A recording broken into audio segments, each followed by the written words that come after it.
All right, ladies and gentlemen, this is the Golden Boy coming to you live here on a random Tuesday night during quarantine. And I've got a special guest that's coming on the show with me tonight. Jesse Simon is a pickleball pro player and instructor out of Leland, North Carolina. He's the head pro at a place called HOP, the House of Pickleball. And if you've never seen or heard of that place, if you come to North Carolina in the Leland area, then you'll want to jump in with some pickleball play there. I know they've got different times and things when they offer pickleball. Also, if you want to get a lesson with Jesse, you can set that up with him, and I'm sure we'll talk about that tonight. But without further ado, let me bring the special guest on. Give me just a second here. All right, Jesse Simon, what's up, buddy? Hey, Scott, thanks for having me on today. Absolutely, man. So I just want to tell everybody I'm having a little bit of a slow internet night, so there may be a couple times where I freeze or you might not be able to hear everything. I've already told you, Jesse, if you can't hear me or see me for any reason, let me know. Sometimes when you use technology, it can be a blessing and a curse. And with quarantine right now, I'm sure everybody's using it a lot more, right? Absolutely. Yeah, I'm just going to blame it on everybody in the building tonight is using the Wi-Fi. So but yeah, so I want to jump into this, but before I do, I just want to tell everybody stay tuned. We are going to be giving away a free Paddletek Tempest Pro. There it is. It's the new Pro. What is it? It's a Tempest Wave Pro. There we go, the Tempest Wave Pro. So if I understand this correct, that is the updated version of the original Tempest Wave, correct? That is correct. Okay, so I did make a mistake. I posted the picture in the promotion of the old Tempest Wave, but the good news is, right, Jesse, they're going to be getting the updated, newest version of that Tempest Wave. So we will have a pickleball trivia question. Jesse's given me a question to ask, and I hope everybody stays tuned in for that. It's going to be towards the end of the interview. But Jesse, let's jump right into it. What I like to do is for everybody watching, I like to get everybody started with you telling everybody your sports background growing up as a kid. What sports did you play? Which ones were your favorite? And what positions did you play? So, like, for example, if you played baseball, what was your main position, and football, et cetera, et cetera.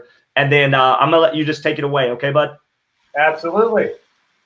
Well, yeah, I'll go ahead and get started with my sports background. So I played baseball as a kid from a very young age, and basketball. Those are my two favorite sports as a kid. I ran track. I used to do the standing long jump. I actually held the record in our area for years and won the state competition in that. So standing, I can jump pretty far, and I guess I still can today, but they used to call me frog legs. I love it. Frog legs, that's good stuff. So it kind of helps in pickleball to be able to jump out of the kitchen. So I'm fortunate to still use that skill. And I tried to play baseball in college, actually. I played in high school. And I started to walk onto the team in college, and it ended up not working out for me. So I had a little clash with the coach, I guess, if you will. And it was actually a blessing because I played tennis. And I played with a buddy of mine, and we played the entire summer. He started off kicking my rear end to start that summer. He played high school tennis. And by the end of the summer, he had given me some tips, thankfully, and gave me some tools. And by the end of it, I was whipping him. And I tried out for the college tennis team. So I walked on to my college tennis team, which was just a D2 school in West Virginia, Fairmont State University. And I played 3 years for them. The last 2 years were on scholarship. So didn't play tennis as a kid, just kind of picked it up later in life, if you can call 19 years old later, I guess. And that's kind of where I got my love for pickleball. It kind of started from, my love for paddle sports, which was, of course, tennis. And I also had a ping pong background as a kid. I had a table in my basement, and we would play every rule you can imagine. We had a low ceiling, so sometimes we'd serve, and we'd say, okay, anything goes. You can play it off the walls, play it off the ceiling. So, pretty fun childhood, I guess. I love that. I love it. And I can tell you, I have picked up tennis at the age of 35. I just been playing the last couple days, really, maybe a week. And it's a difficult sport, man. It is tough. I believe I saw a post of yours, Scott, with you doing some amazing moves. I couldn't quite see the face, though, to make out if it was you or not. But the guy had some, very seasoned swings. Was that you in that post? It could have been at least once, maybe I had a season swing. So my experience. I think you froze on me, Scott. Can you hear me? There you are. Now you are. Okay. Yeah, it's going in and out a little. Yeah, I mean, if it was a good swing, it was one in maybe 10 or 15 of those swings because it just happened every once in a while. It's a hard sport, man. Well, I don't know if you've ever. That brings me up to. I'll give Ty Petty a shout out. He's one of the best table tennis players that play pickleball. So absolutely, yeah. He's also on the top 15 videos. You and I both know Ty, and he did cut out there, Scott. Gosh, I'm struggling with the internet tonight. Hang on one second. Let me try something. Go ahead, Jesse. Go ahead and tell everybody how you found pickleball. Yeah, absolutely. So at the time I was playing tennis, I moved to Wilmington, North Carolina. I'm from West Virginia, and I'm a teacher. So I found a job out in North Carolina and moved here, and it was awesome. But I was playing tennis, so this was a great tennis town, tons of tennis courts in Wilmington, and I was playing a ladder league at the time. I played USTA a little bit, and I just stumbled by it, kind of happened chance. I moved into a town called Leland, North Carolina, which is just over the bridge from Wilmington, North Carolina, and a neighbor of mine by the name of John Ludwig, he started a little group there, and we were playing cards. It was just me and a few other guys, probably 10 or 12 guys that would get together and play poker, and then they'd throw on a boxing match. We would have these get-togethers, and if I remember correctly, he just invited people from that poker group to just come out and play pickleball at this place called Brunswick Forest in Leland, North Carolina. So we were all like, what is pickleball? None of us had ever heard of the sport, and he knew I played tennis, so he said, well, it's a little bit like tennis. You should check it out. So, I was still playing tennis at the time, but said, sure, I'll come on out because it didn't interfere with what I was doing that weekend. So I went out, and all of us, from what I recall, loved it. And I'm talking guys that hadn't done anything active in years were out there hitting that ball around. And then, some of us were playing. I was playing volleyball at the time. I didn't mention that, but I also played beach volleyball. And I was playing that at the time as well. So a couple of friends there also played volleyball. But, man, we just loved it. We were tickled, chasing around. We had no whatsoever. And I'd say John and I are the only two that really seriously keep on playing. But there's a guy named Ryan Manchester who still plays, maybe not in tournaments, but still plays, and a couple other guys that still play from time to time. But from that original group, it was just amazing how quickly we were hooked. What level do you think you started out in pickleball, just coming from playing some table tennis and even tennis? Where do you think you started at what level? Now, looking back, I would call it the 4.0 level. At the time, if this makes any sense, Scott, it was the 4.5 level because we're talking over 7 years ago. So pickleball was not big in our area at that time, and it's just grown exponentially in our area since then. But I played in tournaments early on without instruction, and I was getting gold or silver medals in the highest division they had. So that's awesome. I don't feel like I was 4 or 5, maybe looking at it now against the players that I see playing 4 or 5 tournaments and get gold or silver now. If that makes sense. But at that time, you would say it was 4.0 quality, but it was considered the 4-5 division. That's what you're getting. Yeah, I've never been rated below a 4-5, so it was definitely 4-5 at the time. But I think everybody's level of play has improved since then. Oh, for sure, for sure. So I was curious, and I think I probably know the answer to this, but for people that don't know you real well or maybe have never met you, do you play pickleball and teach pickleball full time, or do you have a full time career outside of playing and teaching pickleball? Well, I'm a math teacher by day. So I teach at Wilmington Academy of Arts and Sciences. It's a private school in Wilmington. And I'm also the math counts coach there. And it's just an amazing school. I have a great director who's been very gracious with my love for pickleball. So if I'm going to a pickleball tournament, she's been absolutely wonderful and lets me go to US Open every year and miss the whole week. So she's just very accommodating, but at the same token, I'm also married and have 2 kids, so a 5-year-old and an 8-year-old. And, you know, I try to just go to local tournaments within a 4-hour radius or so for most of my tournaments, and I do one big one a year at least.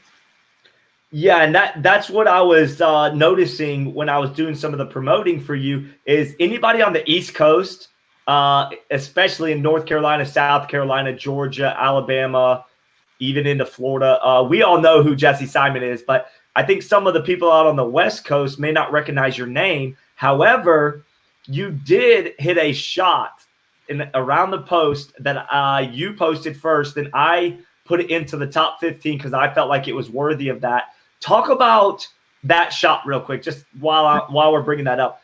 What was the context of that, and then how did you come about going from left to right, almost full court to hit that? Well, in all fairness, I had seen her angle a couple of shots prior to that. And I felt like she had a little tell on her shot.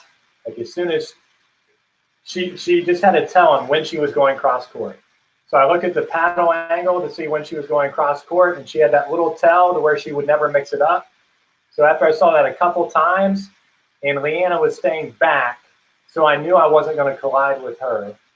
So I just felt, and she told me I had freedom there if I wanted to poach. So she was a very accommodating partner. So I don't think you could pull that shot off without having a partner that, you know, lets you take a little bit of the court from time to time. You guys have some communication skills there. I wouldn't do that shot with anybody. You know what I mean? Yeah, there's nothing worse than going for that and running smack into your partner who doesn't realize you're going to be going for that. Yeah, I would definitely not have done that if we would not have had that conversation prior. So she knew that she was going to give me some of the court, and then if she was back, of course I could poach. So knowing that I had that free reign there also helped that shot to, you know, for me to utilize that opportunity. But I saw just a tell when she was going cross court. She was trying to get Leanna, who had just hit a 3rd shot drop and wasn't running in after the drop shot. She was just a little cautious, and her opponent thought that she would capitalize and hit a nice soft return and make Leanna run up and be at full extension. So I totally understand why she was doing the shot. It's just she had given it away once or twice before, and once I saw that she had turned it, I just tried to just take off and utilize, because I knew she was going to cut it hard. If you break that film down right there, you're kind of moving forward, and you do like what they call a split step in tennis. So you were looking like you were going to split step, and then I really credit your ability to get over there so fast to be able to hit that ball around the post from anticipation and the fact that you're 6'4", right? Maybe 6'4". I think you're rounding up a little bit. It's 6'2.5". I'm gonna go with 6'3" on a good day. Fair enough. So you're 6'3", you take some long strides. Did you know when you split step right there that you were gonna have to go around the post, or was it just instinctually the angle that she hit pulled you out that wide? Are you showing the video now, Scott? I'm wondering when that split step happened. No, I'm not showing it right now, but you were kind of moving up, and then you just kind of did a quick split step, and then you shot to the right. And I feel like when I was watching that, I watched it at least 100 times. I feel like it looked like you knew you wanted to go for that ball, but I wasn't sure that you were 100% going to hit around the post until the harsh angle pulled you out that wide. I guess I could see the angle from before she hit it. So I knew the angle was going to be extreme. And once I knew it was extreme, you're right. There was a certain spot, maybe at the split step you're talking about. There was a certain spot when I knew, okay, I just need to go 100% for this ball, and I knew that fence was there. Yeah. So I knew I was just going to sprint. It reminds me of baseball. You know, you run and you're going to run into a wall or a fence, and you just kind of know it's there, and you kind of prepare yourself for it. So I knew I was going to run into the fence. I knew in order for me to get that shot off, I had to be at full speed on contact because of where I was coming from. So Absolutely. I just had made up my mind that I was taking off and I wasn't slowing down. So after I hit it, I think I just kind of put my hand up to brace myself for the fence because I knew I wasn't going to slow down any other way. Yeah, for anybody that hasn't played at the U.S. Open before, at the courts in Naples, they're fantastic courts. They're all dedicated. They're all fenced in individually. But if you're going for an aggressive shot like that, you will run into that fence because it's so close. It's just the way it is. Running into a human, though, at the other side, which I have seen happen, as I'm sure some of you guys have as well. So. Absolutely. Absolutely. All right, my next question for you is, what do you love the most about pickleball? What is so addicting about this sport for you? You know, I mentioned that I had table tennis. Well, I didn't play professionally, so I guess I call it ping pong, right? So I played ping pong growing up in my basement, and I loved how quick the points went. You know, you could just have a quick rally, you serve it up, and you're going again. So there was never a dull moment in ping pong.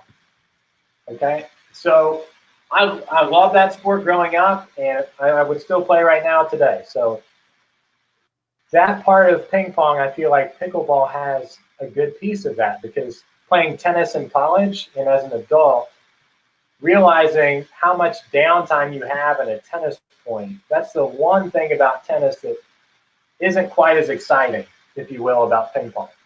So I just feel like tennis and pickleball and ping pong, they share all those qualities together, but pickleball is a good mixture between the two. So you're closer quarters, so it's more social, kind of like table tennis or ping pong, and you don't have all that downtime that you have in tennis. I mean, you're walking all the way back after a long rally, and then the ball's all the way on the other side of the court, and you got to wait another minute before the next shot. So I just felt like it didn't go quick enough for me, I guess.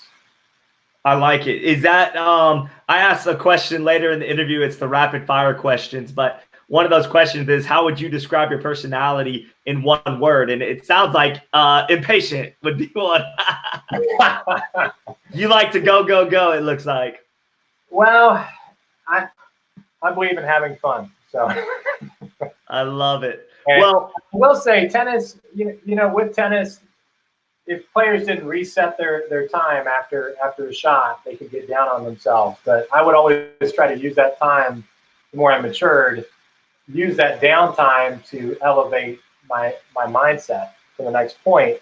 And that's what I see pickleball players don't have as much as tennis players do. I don't know if you know what I'm talking about, Scott, but it's the reset, that time to reset. yes. And sometimes with pickleball, you know, as much as I do, we played together a few times, Scott, and it's been a game of runs. I don't know if you remember in that time in Hilton Head when we played, and it was just a game of runs there. Oh, absolutely, absolutely, man. We've had some good battles. We're gonna talk about some of those. I'm gonna bring some of those up because you and I have faced off several times.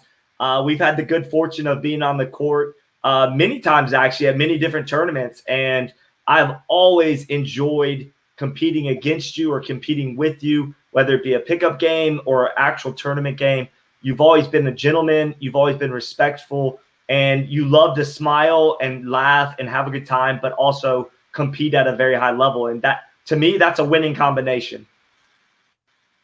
Thank you, Scott. And I can say the same for you. You've always had a great attitude, you know, with me out on the court, and always been complimentary, and we've had a lot of fun on the court together.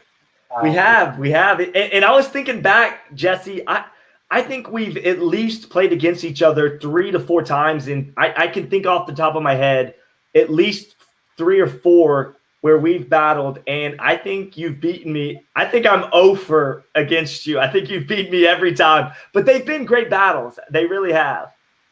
And I mean, I don't know if you want to talk about this now, but I think the one in South Carolina, I think that was the closest you came to beating me. Actually, I just remembered you partnered with Abraham Post too and had a great showing. Yes. Okay. So that was one of the ones I was going to bring up because we saw you and Justin Stevens in the first round at the Myrtle Beach tournament I think it was right before Nationals. I believe it was November, right before November, like maybe October of 2018. Right. And me and Abraham Post, I'll never forget this. We came out against you guys and we were down 0-8 to you guys in the first game. And we ended up coming all the way back and beating you guys in that first game. Do you remember that? I remember you guys took one out of the three. So I didn't remember it was an 8-0 lead. Oh, that hurts. God, that up now, man. Yeah, you guys are up 8-0, and we called a timeout. And for whatever reason, we came out on fire after that timeout. So we ended up winning 11-9, I think, or something. And then you guys went on to beat us the next two. I think I do remember that. I think you started driving the ball, and I think you were having some success after you were. Is that correct? Or yes, we came out a little more aggressive. We were not winning the dinking game with you guys. We were trying to slow the ball down initially.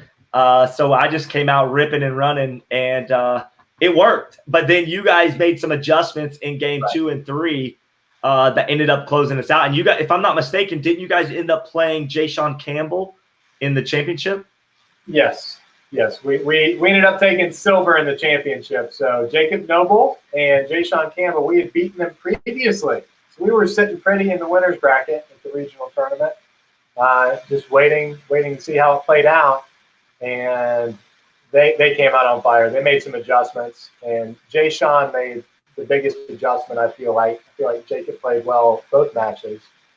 But we were able to back Jay Sean off the line, but Jay Sean figured it out, what we were doing to beat him the first match. And what was that? Can you talk about that? What you guys did in the first round to take them down? Yeah, I mean, you know as well as I do, you try to look for a tendency in your opponent that you can exploit. So I was able to dink, and maybe Justin was able to dink. We were both talking about it, how Jay Sean would come off of the line, and we were hitting to his backhand side. He would take that step back and then hit the ball and then come back up to the line. So he was, in my opinion, he was giving me an opening.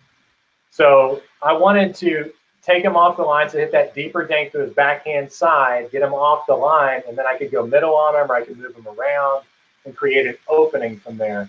And he totally corrected it in the finals, and it wasn't there. And Justin's got a nice hard game. He was driving the ball in that tournament, and I feel like they had kind of settled into that too. And I remember Justin looking at me like, I don't know what to do. and I remember feeling the same way, because when a team adjusts like that, Justin's strength is driving it, and they were waiting on those. Oh, there's Jay Sean. Jay Sean. I will say Jay Sean and I have partnered since this tournament and had some pretty good success, haven't we, Jay Sean? And we've talked about his weaknesses. I know he's joking right there, but he does not back off the line anymore. And if he does, he probably hears me yelling at him. Yes, and he's one of those players that's very deceiving. He's not a guy who's going to overpower you, even though I feel like he could. He tries to use deception and misdirection to really keep his opponents off balance. And I think the stylistic matchup of you and him both being over 6 foot tall and very athletic guys with high pickleball IQs, I really feel like you guys are cut out at the end there. Okay, sorry about that. Can you hear me now? Yes. Okay, so I feel like the matchup with you and Jay Sean both being over 6 foot tall and having high pickleball IQs, I feel like you guys are a tough out for anybody, even at the pro level, just because of your length and your ability to anticipate and use your strengths, Absolutely. No, I have a lot of fun playing with Jay Sean. We were bummed. I know I was bummed about the U.S. Open. We were going to play with each other in the pro division, and we are still signed up for next year, right, Jay Sean? So hopefully we can pair up again next year for that. Yeah, and I actually tried to get Jay Sean to come on the show live for about 15 or 20 minutes with us, but I guess he's kind of shy. I I don't love know. it. You can know. I love it. Here's Peter Wong. Peter Wong's a guy who we both know as well. Fantastic human being. I'm actually going to be interviewing him tomorrow about something a little bit unrelated to pickleball, but ties back in as well. But Peter says, how about their defensive resets? I think you're going to say unrelated to pickleball. You cut out at the end there, Scott. Yeah, Peter and I are going to talk tomorrow about a discussion semi-unrelated to pickleball, but kind of ties back in. But the question from Peter is, how about their defensive resets and blocks during that match from Jay and Jacob in Myrtle Beach? And really, that's what I was saying. You know, Justin Stevens is one of the better drivers in the game. You know, he can drive against anybody and give anybody stress. And I won't call out any names, but you can think of a couple top pickleball players that he's played against, and his drives can kind of wreak havoc. But at the same token, that is his bread and butter. So if you adjust to his drives, then you are able to, or at least then, I'm sure Justin's improving like everybody else. But at least at that time of that tournament, that's right, Peter. Jacob and Jay Sean had some great resets with those drives. Because Justin was just, I mean, if somebody were to clock the ball that he hits, I mean, I'm telling you, he hits as hard as anybody in the game. He does. And they were just resetting it and dropping it in that second in the finals and adapted really well. For sure. Absolutely. Okay, this next question is kind of one of the questions that I like to ask the players that I bring onto the show. I just ask them, prioritize these. Singles, doubles, mixed doubles. If you could do first, second, third, how do you prioritize those brackets for you? Without thinking too much, doubles, mixed doubles, singles. Okay, and then break that down. So you said doubles, which is men's, mixed doubles, and then singles as a third option. Talk about men's doubles and why you enjoy that the most out of the three. And it's maybe not even by much, but I would just say men's doubles because I definitely get more balls. You know, number one. Number two, one thing I always look for whoever I play with in a tournament. I may not always look for the best player out there, but I look for the person I might gel the best with, or a person that's got a good attitude, that's fun to play with. So that's what I look for in a partner. So in doubles, I have a great time with all the guys I play with. Jay Sean, Boo, Justin, my neighbor John Ludwig. I mean, the list goes on, but I mean, I have a lot of fun with all my partners. So Justin Stevens, I mean, all these guys are fun to play with, and we have a great time. And in doubles, you tend to get about 50% of the balls. So if you're evenly matched, you'll get about half the balls, which makes it, of course, way more fun when you're getting the ball more. And in mixed doubles, I also have a blast in mixed doubles. Then you have more poaching opportunities and more offensive opportunities being the guy in mixed doubles, typically. But you don't get as many balls. So I might get 15% of the balls in a mixed doubles match or 10% of the balls in a mixed doubles match. Talk about in mixed doubles as a 5.0 men's player, that when you play mixed doubles, how do you strategize with your mixed doubles partner in ways to try to get you involved? Like, isn't there a way for you to communicate with your partner and get a strategy where she can set you up some, or try to find ways for her shots to try to involve you, or poaching? I mean, talk about that strategy and how that's fun in mixed doubles. No, you're exactly right. You're exactly right. And, Mary Helen Atkins is one in particular I can think of where, we really talk a lot of strategy, and I'm fortunate to be able to play with her sometimes. She's in North Carolina. I'm sure you guys have heard of Mary Helen Atkins. She's done some damage on the national scene. And she and I have a lot of fun because we communicate so well, and she'll throw in some lobs, and those lobs that help get me involved. Also the angle of where your partner puts the ball. So no matter who I'm playing with, we'll talk about, okay, if you only go cross court and you're going cross court angle, it's really hard for me to get over there, okay, because they're also angle begets angle. I'm also a math teacher. The angles come into play. Yeah, so if I bring in angle of incidence, forgive me. But so that angle comes in, that sharp angle. Normally, if the females are playing in mixed doubles and they're dinking back and forth and they're dinking sharp angles, the guy is not going to have much of a chance to get involved, because even if the female misses going cross court on the sharp angle and she just hits a slight angle, it's still not a poachable ball.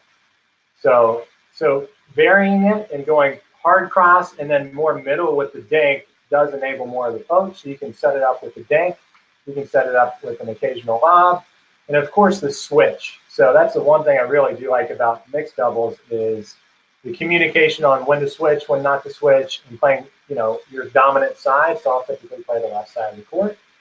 And sometimes with my partners, we'll work out signals where sometimes we're going to not stay, and sometimes we're going to go, but normally we're probably going to go to put me on the left side with my forehand in the middle. Now talk about singles in pickleball. And I want to know from your perspective, why do you think tennis is mostly singles and doubles is kind of underrated? And then in pickleball, it's the exact opposite. It's the mirror image of tennis. Talk about why you think that is, and then why singles you like it and why you don't like it, if there is pros and cons. Okay, that's so a two-part question. That's a good question, Scott. So in tennis, I do feel like singles from a lot of players was more valued. I will say, though, in college, I really like playing doubles. My partner was Ben Benedict in college, and he had the hardest serve in the league when he would get it in. But we had the camaraderie, Scott, so it depends who you're playing with. So I had an experience where I got along great with my college doubles partner, and it was just a great experience for me because of that. So we just had a blast. So doubles, I think I like doubles more in tennis. I'm probably the outlier there. I still enjoyed singles a lot. I feel like in singles, in tennis, it's probably valued more because of the strategy involved with it. And it's just you out there. It's just you against your opponent. You got this whole big court to take care of, and it's a mental game. And it's like you're playing chess. My college tennis coach said it's like you're playing chess, and it's a game of moving chess. And I don't think he could have put it any better way, because it's so much strategy and you're always on the move. So that amplifies it all. Absolutely. I agree. The second part I think you said was you asked about in pickleball. Yeah, I just wanted you to talk about the pros and cons of singles and pickleball and how you like that and how some things you maybe don't like about singles and pickleball. I'm being 100% honest here. I have to train pretty hard to be good at singles in pickleball. Whereas I can go out and play doubles and not play for a couple weeks, like just happened this past weekend. So I hadn't played in a couple weeks and thought I would be extremely rusty, and turns out I'm only off on a couple of my shots. Whereas I feel like singles, I have to be in excellent shape. It's so much jarring in pickleball. And honestly, that's why I have this real-time pain relief logo, is because I cramp up when I play singles. It's all that jarring.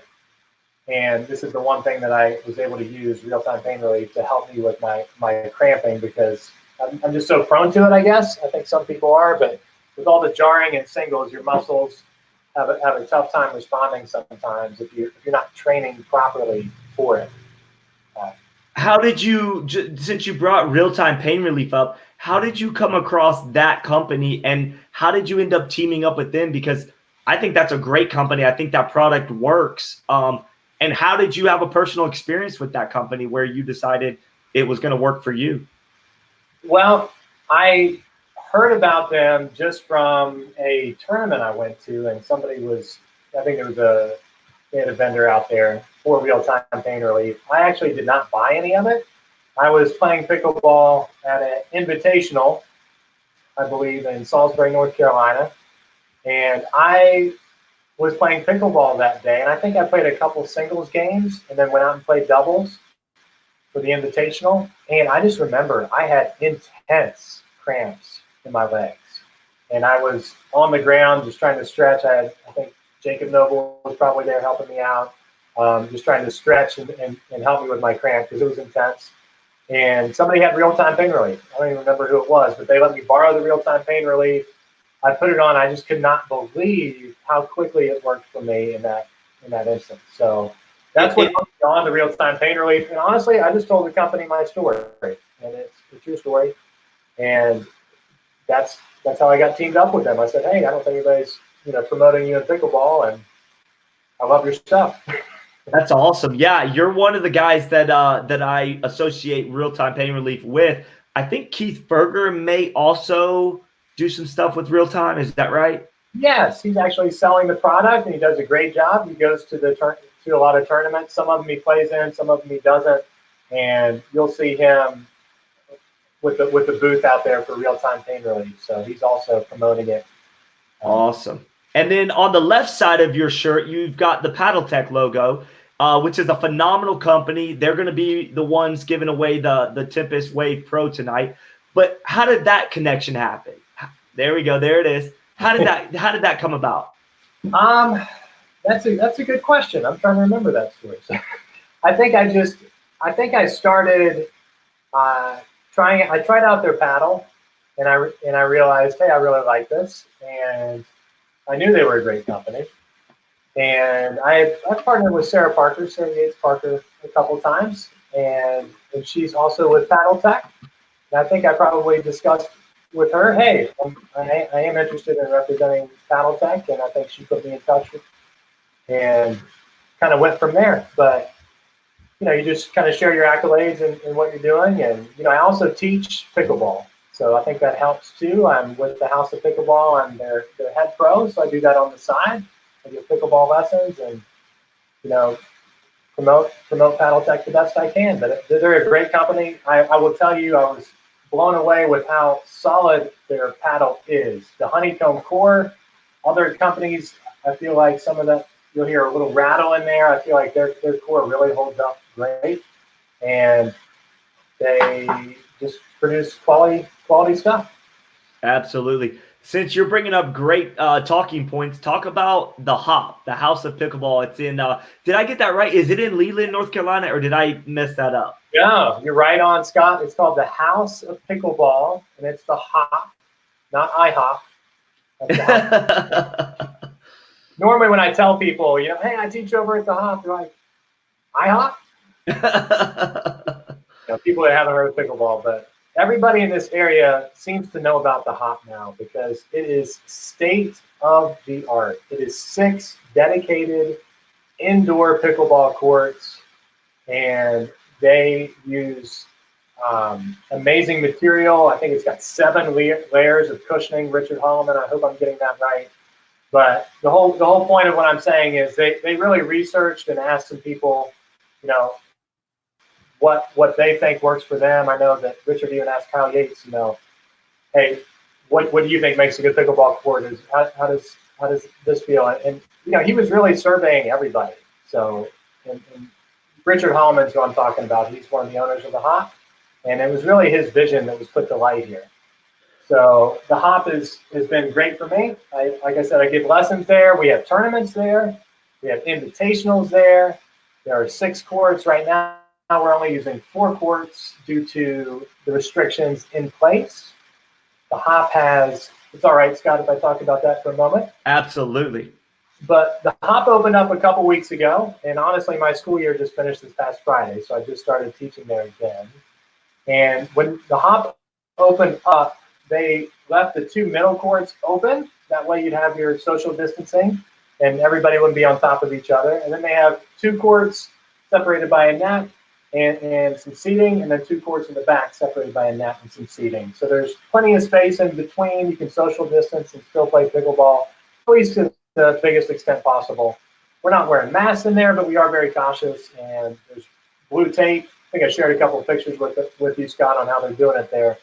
Yes. But they're being very respectful of the sanctions in place, but at the same time, there are tons of people. The courts were packed when I went there today, and every court was taken almost the entire day. So I cannot tell you how thankful we are to have an indoor facility like the Hop in our area, and it's just been great. And I'm very privileged to teach there, and be a part of that pickleball community. Absolutely. And as you're talking about the Hop, I'm just looking through some of these comments. People are throwing shout outs to the Hop and to you, Jesse. So that's great to see people tuning in. It looks like we've got several people talking about the Hop. And let's see, there's I see a couple names on here that have mentioned I think that's Ty Petty's brother right there. That Ty got into pickleball. That's right. Absolutely. Lee's a local. Thank you, Lee. Absolutely. Here's Kim. Yeah, Kim says you're the best, and she said that's sick, Jesse. Amazing to be able to pick up tennis so quickly. So she was talking about that earlier. Aspen Kern actually jumping on saying Jesse is one of the nicest guys in pickleball. That's a huge compliment from Aspen. I love it. Well, and I can't say enough good things about Aspen. Aspen is excellent. I remember going to the U.S. Open a few years back and not feeling like I was quite at that level. I feel like I'm a lower tier 5-0 player, and Aspen's obviously much more accomplished than I am. But he was willing to play pickup games left and right with me, and we were giving him good games, but he was obviously winning them. But I just couldn't believe how gracious he was in pickup, and so willing to put himself out there and not just be a snob, I'm better than you, so I can't play with you. So I really attribute people like Aspen, people like Dave Weinbach that have been instrumental in playing with me, because I feel like I was wanting to get better. I was a 4-5 player and wanting to get better, and then achieved a 5-0, and now, of course, everybody's trying to up the game. So absolutely, it takes people like that are a little better than you. If you should return the favor, though. So somebody like Aspen plays with me, or Dave Weinbach plays with me. I think it's important that I also spread the love and coach up people around me that are not as good as I am, but can kind of bring them up a little higher. I love that, man, and you're so spot on with that assessment of that, and hopefully pros in our sport continue to do that for people who aren't quite to that level, just so that we can have more pros. I mean, we want more people playing in the pro division for sure, and there's a lot of us like you and I who are just on that cusp of being at that next level, and we need guys like Aspen and so on to be able to sharpen our skills, Absolutely. All right, looks like Emily says Jesse is one of the nicest pickleball players I've ever met. He's a great player and teacher. Thanks for everything you do to contribute to pickleball. Thank you, Emily. I remember playing in a tournament, and she offered up her house.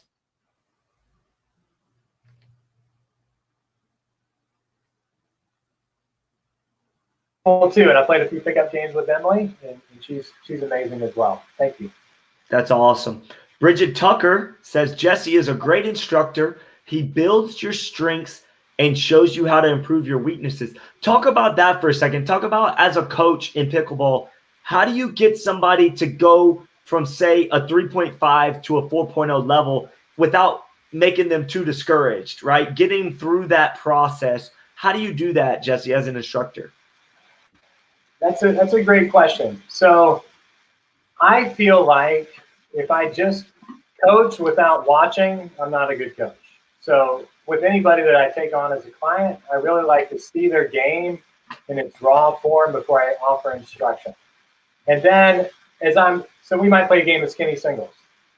And in that skinny singles game, we'll construct a point. I want to see their version of a third shot drop or their version of a block. And, I'll kind of test them with a few different strategic points to see where their weaknesses are. And then I will kind of use a hierarchy to say, okay, well, they don't know how to reset. They're not split stepping. They don't have a third shot drop. And I'll kind of rate them on, okay, well, what's most important? What's going to make this person have fun or more fun or cause a lower number of errors? And that's what I'll try to rate as the first thing I want to work on them with so they can get that success. I think that's probably, and I appreciate that, Bridget, that was very kind. But that's probably why I would, be a decent instructor with that. Absolutely. And I think there's so many players out there, Jesse, who desire to go from a 3.0 to a 3.5 player or a 3.5 to a 4.0. And we need more great instructors out there guiding people through that process, because it can be a little bit scary, to be honest. Yeah, it can. But like I said, I mean, sometimes if I know the person well, I might say, hey, what do you want to work on today? But normally it's really let me assess your game and help guide you on what you need to work on. It's going to make you have more fun. And then after we work on that and build your confidence, we can work on the next thing. So you just kind of, it's all about the order that you do it. If I were to teach somebody a roll shot and they hadn't mastered a simple shot, like a return of serve, I mean, obviously they're going to be frustrated. So you got to meet people where they are and kind of build on their strengths and make it fun. I mean, that's why we're all playing pickleball. We're out here to have a good time and get some exercise and enjoy the camaraderie. Absolutely. While we're talking about you teaching and coaching and all those things and the real-time pain relief, Paddletek, we've brought all these subjects up. I know for a fact, I did my homework on you. You've got a YouTube channel that you started and also some other stuff. Why don't you talk about some of your social media stuff and what you're doing with that right now?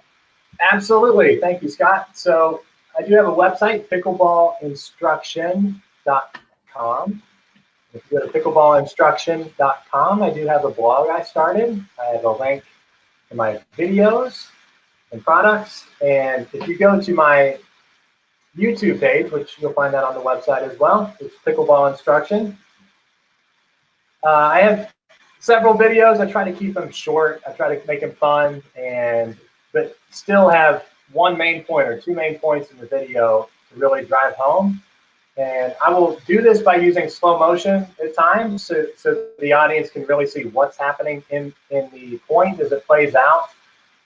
Because sometimes if you're just watching it at normal speed, it's kind of hard to see it happen. So I feel like that's important. I'll kind of break down a point or slow it down to really make sure that whoever's watching can truly understand how to achieve success with whatever I'm teaching.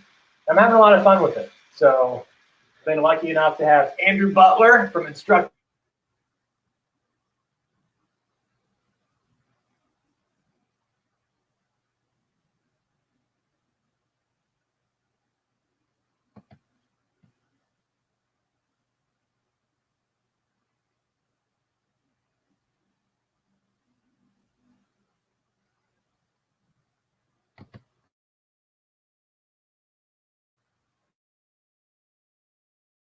Can you hear me now? You there, Justin? Yeah, I think I broke up earlier, Scott. I don't know what you heard last. Okay. The last thing I heard was about Andrew. Oh, yeah, I was just saying I had a couple friends on for one of my videos, and we had a blast. It was Jacob Noble, who came in for a tournament, and these guys stayed with me too. And then we have Andrew Butler from Instruct the Beats. He's also a fellow teacher, and great guys. But they went on and we did a little 3-person drill. You'll find if you go to my YouTube channel. It's great because how many times do you have 3 people, and maybe you have 7 people that show up, and you.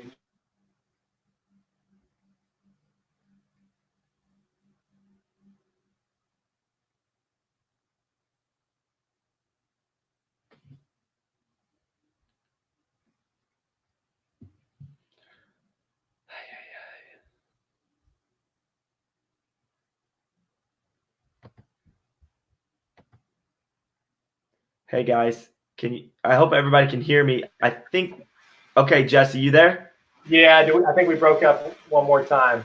Yeah, I don't know. Tonight's one of those nights, Jesse, and I apologize. I don't know why it's having so many issues, but I think let's do this. I got Abraham Post pulled up here. He says, "Hi Jesse, big fan. What's the key to beating you in a tournament play?" Asking for a friend. He wants to know how to beat you. Well, I believe everybody out there should say what I'm saying right now. Okay? There is no key to beating me in a tournament. I do not have any weaknesses that you will find. Abraham and I have had a blast on the pickleball court. We played in many tournaments together. never with each other. We tried one time, and I think it just didn't work out. I think we both asked each other for the turn. Anyway, Abraham's a great guy. We've had a ton of fun playing together, and he's just being silly there, I think. But Abraham knows probably a weakness of mine or two that he's tried to exploit. I love it. He's a great player, a 5.0 player from the North Carolina area, and he's got a special family. The whole Post family is just a really, really special family. They all play pickleball. His I think father. you broke up there, Scott, but if I could chime in. Go ahead.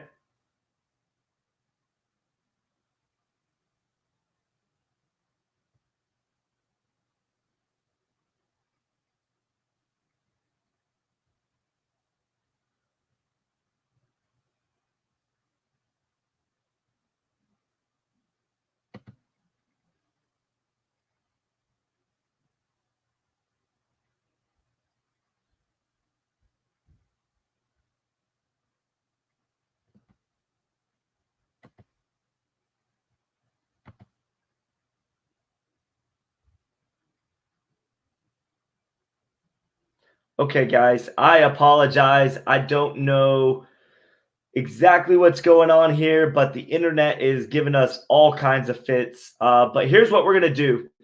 While I'm waiting for Jesse to get back on the stream, I'm going to go ahead and throw up the trivia question. And let me pull that up real quick so that everybody can see it. So this is our trivia question that we're gonna give away the free paddle with. And I should have Jesse back on shortly. I do want to apologize, guys. Sometimes with technology, the internet and Wi-Fi, it just gets ornery. It doesn't want to cooperate. So I do apologize if you guys are having issues seeing and hearing Jesse and I. Let me see if I can throw this question up, and then I'll see if I can get Jesse back on. All right, guys, for anybody watching, it looks like we got 53 people. Our pickleball paddle trivia giveaway question is, what national champion traveled to North Carolina to do a clinic and give Jesse Simon his first formal pickleball training? Is it A, Kyle Yates, B, Matthew Blum, C, Ben Johns, or D, Brian Staub? So that's our question. And I'm going to see, there's Jesse right there. Jesse, what's up, buddy? Hey, glad to be back, Scott. Man, we have had some, you know the answer. We've had a couple of technical to work through it, like the problem solvers that we are. And let's see. I think I've got some comments here. I don't know. Jesse keeps freezing up on us. Let's see what we've got here. I'm going to see while we're waiting on Jesse to come back again. All right, let's see. I'm looking through these comments. All right, I've got, okay, so Ted Bryson was the first on my list to answer. He answered B, which is incorrect. That is not the correct answer. You've also got Kyle Yates, which is not the correct answer. But the first person to answer correctly is D, and that is Sharon Dehaney. And in the meantime, I've got, let me remove that, Jesse. We got two Jessies there. All right, Jesse's back. Again, I apologize, guys. We don't normally have this many technical difficulties. But Sharon Dehaney is the correct answer. Since we've got you back, Jesse, talk about that trivia question, who that was and how that experience was. All right, so it looks like Sharon just came with Matt Staub, his son. And, you know, Brian, I believe, won with Phil Bagley, the national championship. And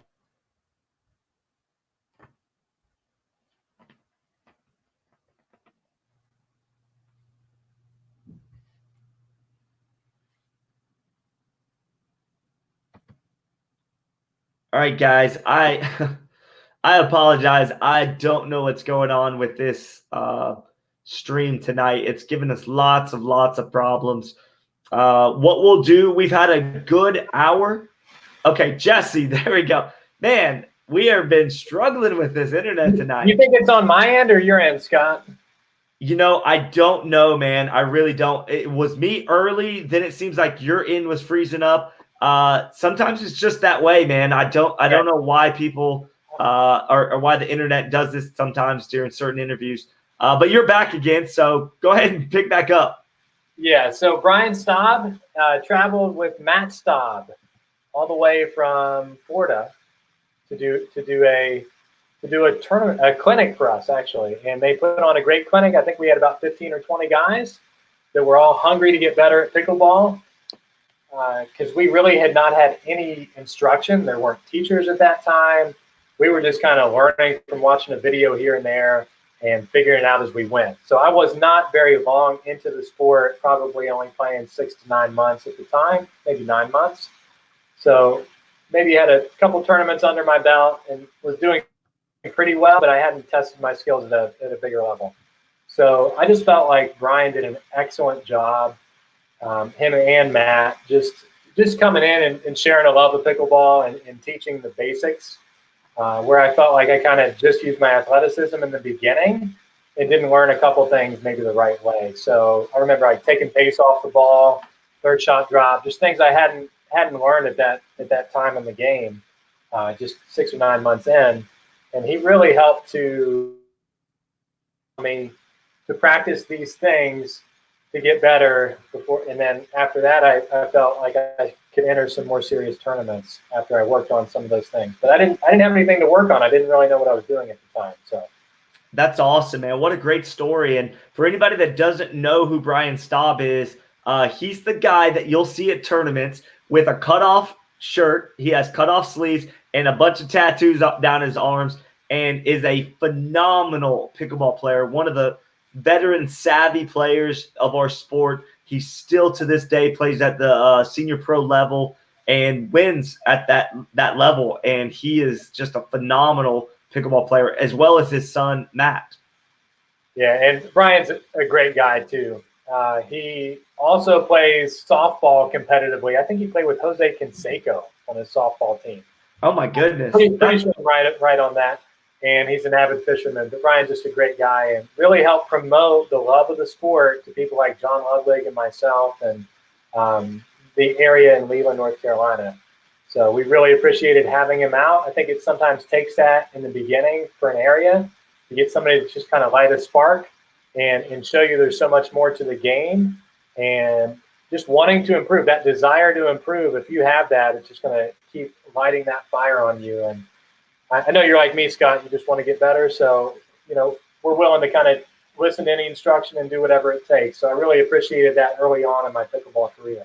Absolutely. And we all need that little bit of guidance. And congratulations again to Sharon Dehaney, who won her first paddle giveaway. This is the first time she's won. So that's great to do that. And if you'll message either Jesse Simon privately on Facebook Messenger after the interview, or me, and give us your address. Probably reach out to Jesse directly. Correct. And if you can't get him for any reason, you can always reach out to me. Yes, and maybe we can talk about color choices too. So I'll let you pick the.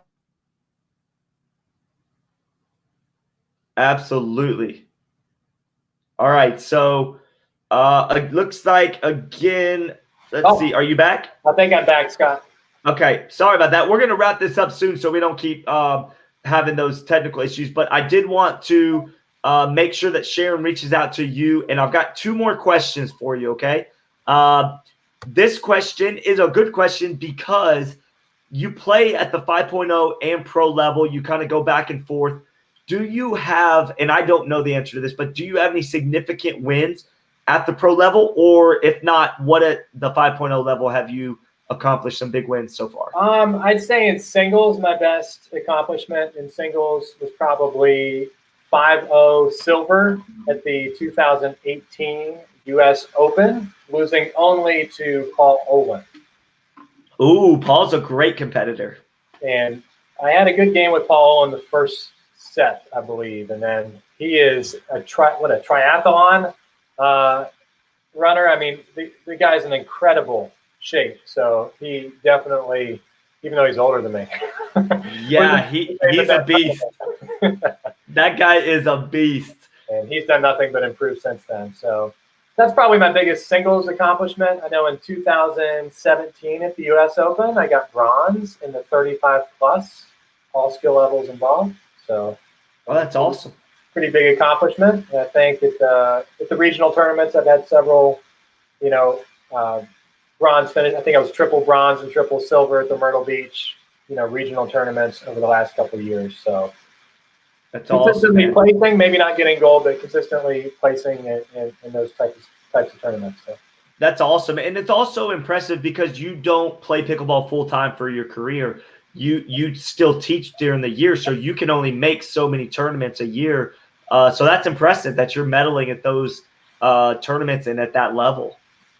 Thank you. Yeah, I'm having a blast, though. I mean, I love my job. I teach math. I teach kids. And I play pickleball with them at recess. My director at my school has been, like I said, super kind.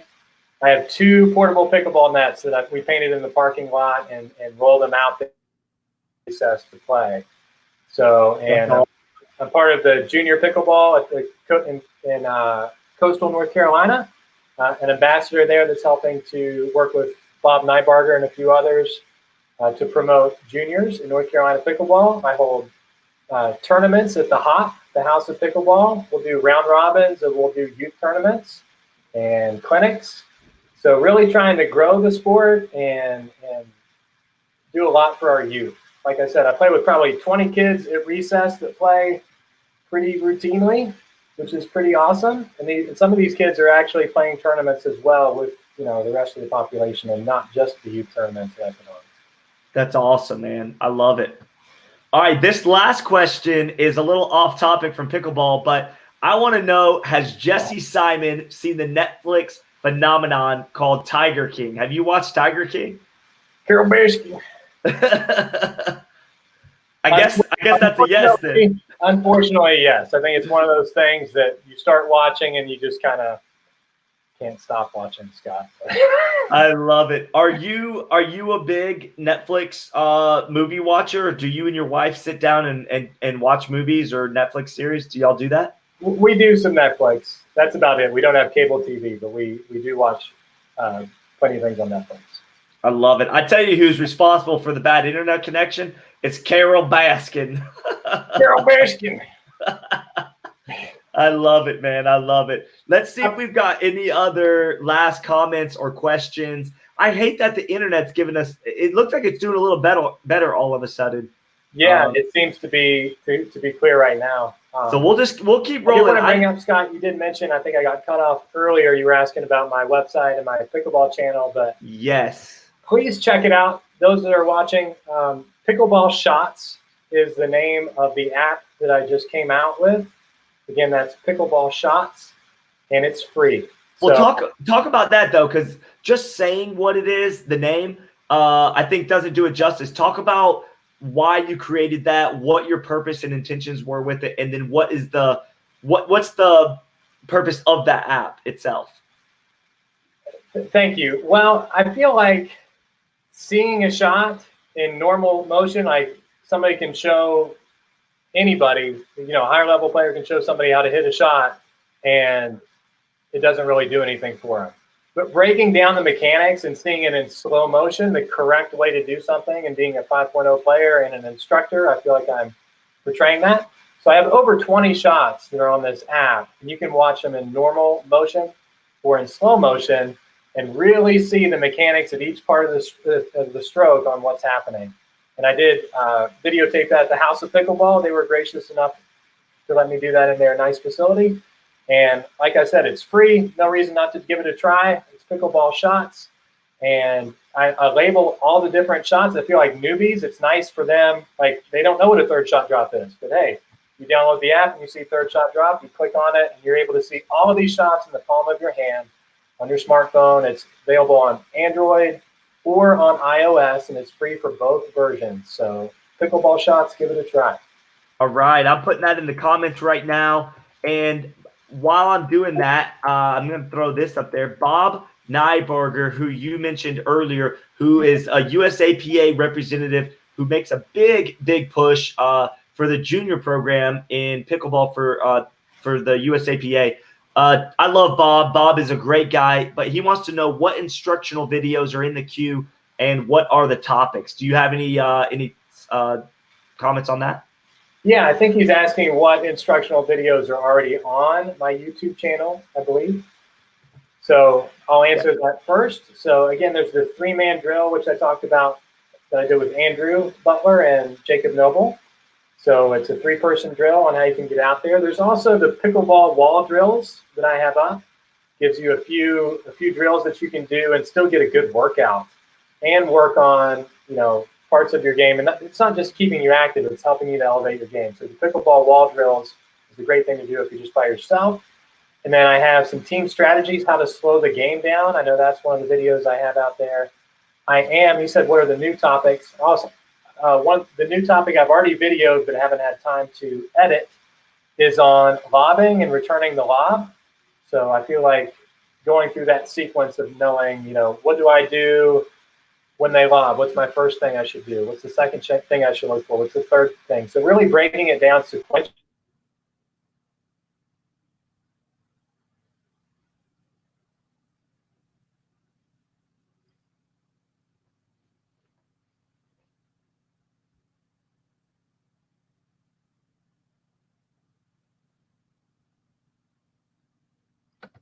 All right, it looks like I may have lost Jesse one more time.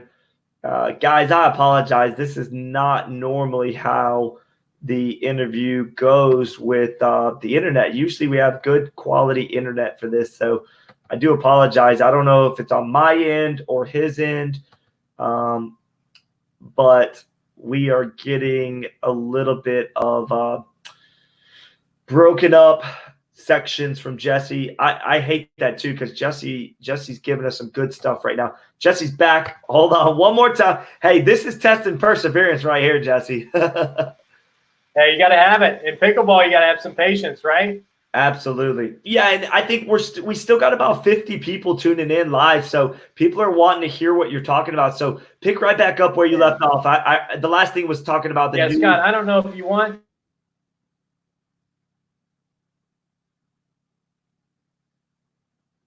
Gosh, I keep losing Jesse. I apologize, guys. I don't know what the situation is. I feel like it was on my end early. Now it's kind of shifted over to Jesse, and I don't know if his internet keeps going in and out or what have you. But let me see. We may try one more time because we've got some good stuff still going, and he's sitting here talking, and it keeps interrupting. Let me see if he can join us through maybe his phone. Jesse, if you can hear me, try your iPhone without Wi-Fi. Maybe try it without the Wi-Fi. Just do it on your cell phone signal. But okay, so I apologize. Like I said, guys, this is not how it normally goes. So I do want to tell everybody thank you for tuning in.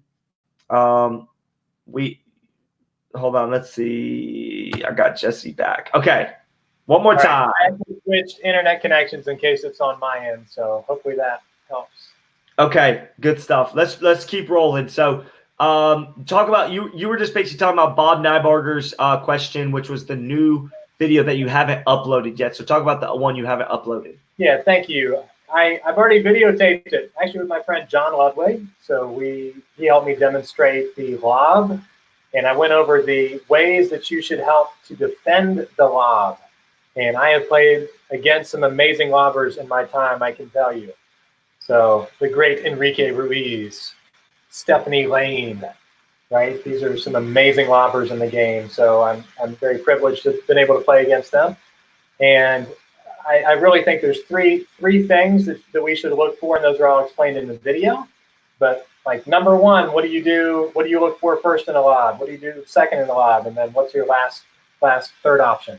So just going through that, sequentially helps players understand and not just go out there and just, well, I thought I should do this shot. We want to have a reason for what we're doing and play high percentage pickleball, which is what I teach. Do you recommend that people watch that video, those instructional videos from you, and then have those conversations with their partner prior to stepping on the court for a game?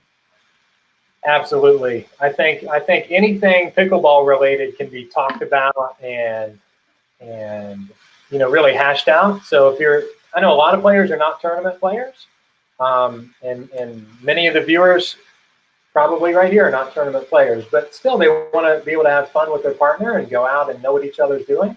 And I'm sure everybody listening in that plays wants to get better. So yeah, I definitely think if you have a partner that you play with, you guys should be talking about those types of things for sure. So knowing what to do on a lob and how to respond to it is very important. Like who takes the lob?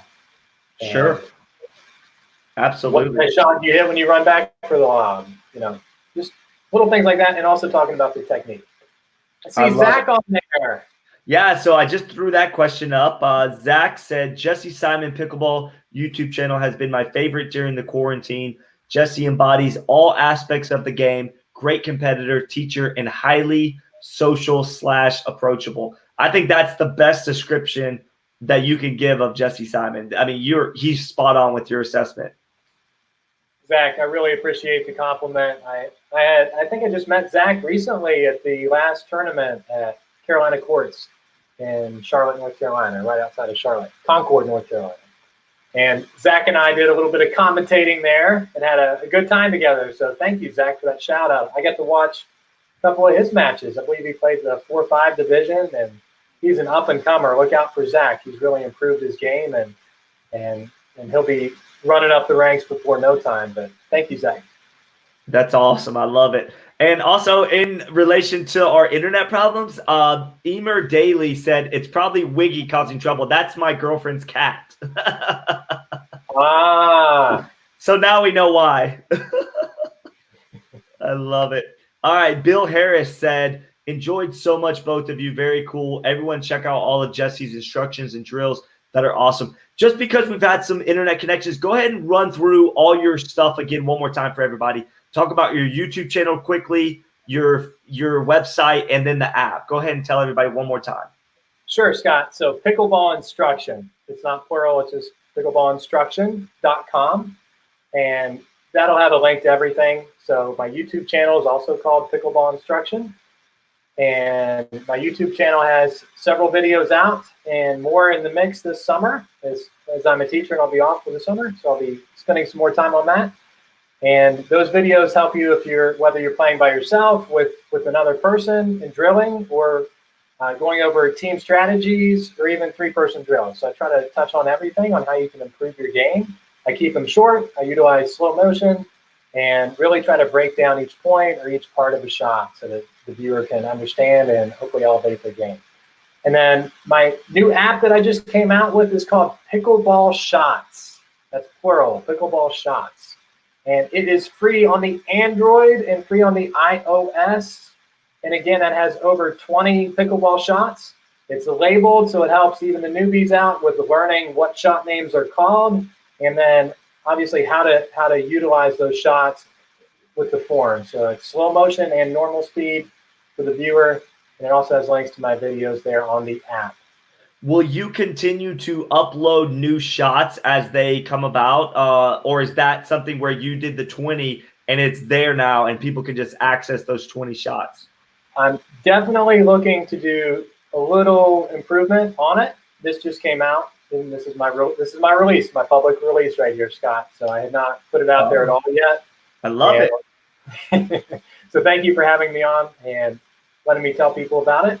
But again, I just wanted it to be free so that people can elevate their game, and it can be right there on their smartphone. They can just pull up the app and be able to, hey, how did he hit that shot right there? How do you hit the roll shot? Or how do you hit a third shot drop? And again, there's over 20 shots on there. They're all labeled, and you can run through and see them in slow motion to help you. That's awesome. I personally want to know, how difficult is it to come up with an app? I mean, it seems like it's something that's getting easier, but in the past, it seemed like it was something that was pretty difficult to accomplish. Talk about that process real quick and how cool that was to do that. Well, if it was easy, everybody would do it, right? So That's right. anybody that knows me knows that I'm persistent, and I try to set goals and achieve them. So I teach to my kids, set your bar high. So with the videos, I mean, I'm sure with all the technology things you're involved with, Scott, it takes time. So even making a YouTube video, an instructional video, people think that you just spend a half hour and put it up there, but it takes a lot of time to be able to make a decent instructional video. So I've poured in several hours trying to learn, how to use this software and upload this and try to accomplish this. And I'm definitely not a savvy computer person like Abraham Post, who was on here earlier. He might still be. There's still 44 people, so he might still be watching. Yeah, he's a computer genius, I believe. So I believe it. But the app definitely took some research, and obviously this is my first draft at it, so bear with me. But hopefully you can offer some feedback on how I can improve, and hopefully do a second release there, add a few more shots, maybe do some commentary was what I was hoping to do with a follow-up. Absolutely. And I would encourage everybody that's watching to go check out all of Jesse Simon's instructional videos on his website. Check out the app, download that. He said earlier it's on the Android and the iOS, which is iPhone users. So go check that out, and feel free to reach out to him after you've done that and give him some good feedback. I'm sure he would appreciate good and constructive feedback to help him improve on all the things that he's doing. But I love that. I love that you're putting yourself out there and that you're willing to spend the time to help people get better. That's huge. And Scott, our game has just, evolved so much. And, it's just, we've been a part of it, you and I. I think you came on later than I did, but I mean, you've seen the growth in pickleball. It's been amazing. So I'm happy to be part of, providing resources for people starting out, because it wasn't there when I was starting. You get an occasional YouTube video here and there, but the content wasn't there, and now it is there. And the love of the game has spread to a bigger clientele. I think in the beginning it was mostly the older population, and I feel like there's been a love of pickleball. I know I'm trying to spread it to juniors in our area with, to promote junior pickleball in North Carolina. And like I said, I play with my kids at recess and have a blast. I'm a part of a great school and a great director, and we have 2 courts going on, playing pickleball every day. So, and I request recess duty, Scott. I don't know if I told you that, but at our school you get, I think, 4 days of duty each week. So I requested to have all 4 days to be recess. So. Oh, that's awesome, man! So that you could play pickleball. Yeah. So. Oh, that's so cool, man. We might have a junior national champion come out of your private school from teaching. I've got a few kids that have game for sure. I love it, man. I love it. Okay, looks like Parker Odell said Jesse Simon versus Tyson Apostol. Love my cousin right there. Do you know what that's about? I'm not sure. Okay. Hi, thanks for joining in, Parker. I love it. Russell, I don't even know how to say his last name, honestly, but Coach Russell. Said, yeah, I love Coach Russell. He's great. He said, "Hey, Jesse, glad you're doing this interview with my boy, the Golden Boy." So he just giving us a shout out. He just moved to Asheville, so he's in North Carolina now. So welcome to the area, Coach Russell. He's also part of promoting youth pickleball in his area. So we're hoping to do October is going to be our month. So thanks to Bob Nybarger, we've kind of coordinated it. So we're going to have a junior pickleball month, basically, in the month of October, pending this whole COVID-19 goes away, or at least is managed. At least is managed. Yeah, hopefully it'll get back on track soon. All right, Steve Peranto, who is an absolute legend in our sport, who happens to be tuning in watching tonight, must be a big fan of Jesse Simon. He said, I need Spencer to do my video. So he's referring to Spencer, who is his tech guy, because he couldn't do half the stuff that he wants to on the internet if it wasn't for his buddy Spencer. I love it. All right, Emer Daly. Do you know Emer, by the way? If I do, I apologize. I don't think so. Okay, I know Emer, so she's tuning in. I'm sure she's either seen you at a tournament or has heard of you before. But she said, as a math teacher, do you use trigonometry on the court to get the perfect shot angle, et cetera, et cetera? And she's only half kidding, because obviously you're just trying to hit the ball over the net most of the time, I'm sure. But talk about that. Does math come into play? Oh, absolutely. Pythagorean theorem. I mean, I'm using that. Law of cosines. I mean, you got to look at the angle. In all seriousness, I remember putting this on a challenge. I teach, 5th grade through 8th grade. So my 8th grade does trigonometry. So, I teach their second high school math course, and I definitely bring up pickleball as our challenge questions.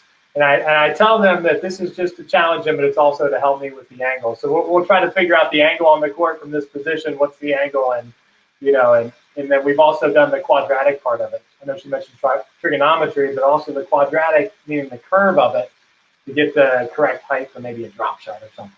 Oh, so, that's awesome. I love it, man. Do you feel like math teachers make good pool players too? Shooting pool? I think so. I think you don't want to challenge me in pool. I definitely do not. I love it. Keith Ramos says, another great interview. I'm glad that even with all the technical difficulties we've had tonight, we've still put on a great interview for the people watching. We're 45 strong, man. That's a great number. I love it. Very cool. Let's see. Matt Beckham. He says, what's up, Jesse? Do you know Matt? Oh, Matt. Matt has a ton of spin, man. You don't want to play him in pickleball the first time. If you don't discover his spin, he's going to wax the court with you. And this guy has one of the hardest serves, too. So I remember the first time I played against him, I was just kind of blown away. But Matt's a great guy. He's a local guy in Wilmington, North Carolina. Just a terrific guy, and he plays in my group. So thanks, Matt. What makes it so deadly is the spin. Is he real aggressive with it when he's hitting the shot? He is very aggressive with the spin. So he has it on both sides. So he'll do the slice cut, and then he's got the top spin serve, but it's a lot of backspin and a lot of side spin that he's throwing on it. So and he's the spin guy. I mean, that ball will jump. So somebody who's not used to playing him, you might very easily see them whiff at a ball that he hits.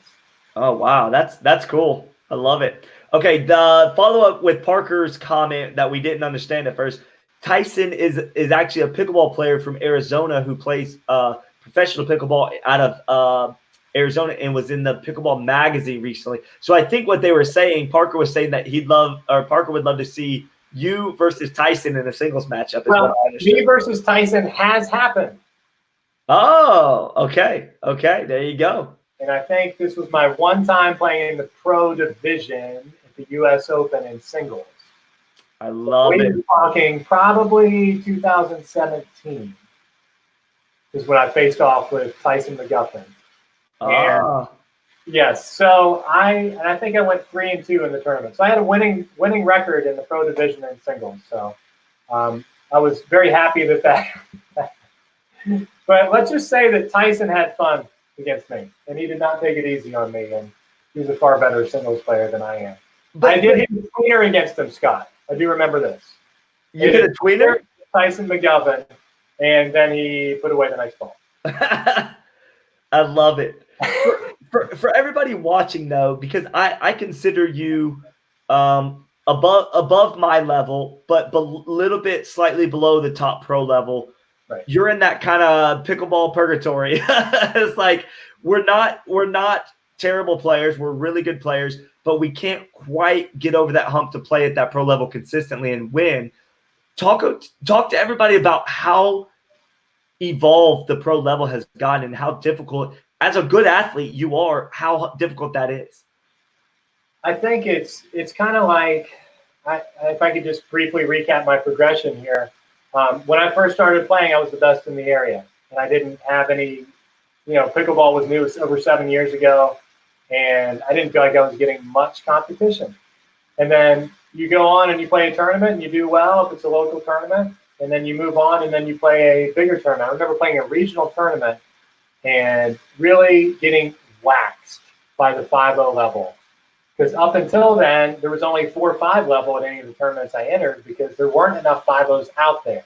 Now there's a lot of us 5-0 players out there. And 7 years ago, 6 years ago, they were not out there. You had to travel far and wide to get in a tournament that had a decent bracket with 5-0s. So it has just evolved so much. So I feel like, I've always been, maybe one step behind. Like best in the area. I feel like I'm one of the better players in the state in North Carolina. Definitely some good players in North Carolina, but I wouldn't say any of us are top level in the men's. Of course, Corinne Carter is in North Carolina. That's right. That's right. She is, absolutely. And she's a lot of fun to play against and with. She's a great player. Absolutely. Absolutely. So you guys have quite a few, man. I would say North Carolina, I've gone up to North Carolina to play at least 4 or 5 tournaments over the 3.5 years I've been playing. And I have always either gotten my butt whipped from North Carolina players or been in some epic battles, just back and forth battles that were just amazing competition. So I would say, North Carolina's stacked with talent. Wouldn't you agree? I think so too. I mean, we may not have any of the top national players in North Carolina, but we have plenty of us that can hang and that make some noise here and there. So Jacob Noble is a tremendous player. Richard Reinholz, he doesn't travel to many tournaments, but the guy is a beast, and I've been lucky to partner with him. We have Abraham Post, as you partnered with, and I played against several times. Abraham's a beast. I think the time when you guys partnered against us in that Myrtle Beach tournament, Scott, I told Abraham afterwards, I don't think that he missed a single dink. I know. 2 games straight, and maybe 1 throughout the whole match that we played you guys. So he was on fire with that. And we were hitting you were bringing pace early, and we just kept hitting consistent, hitting to Abraham because you were dominating with your pace. I feel like sometimes you'll bring it, and when you're on, you're on. Yep. And we were a little scared of you there in the beginning, so we went to Abraham, and Abraham didn't miss a dink, and he was so frustrating, Abraham.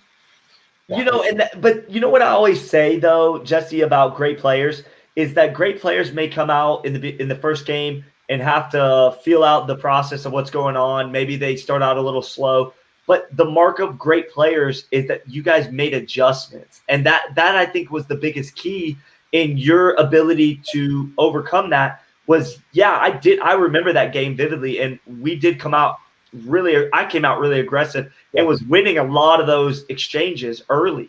But then you guys were able to adjust and kind of settle in and make your adjustments, and that's really what I think the big difference was.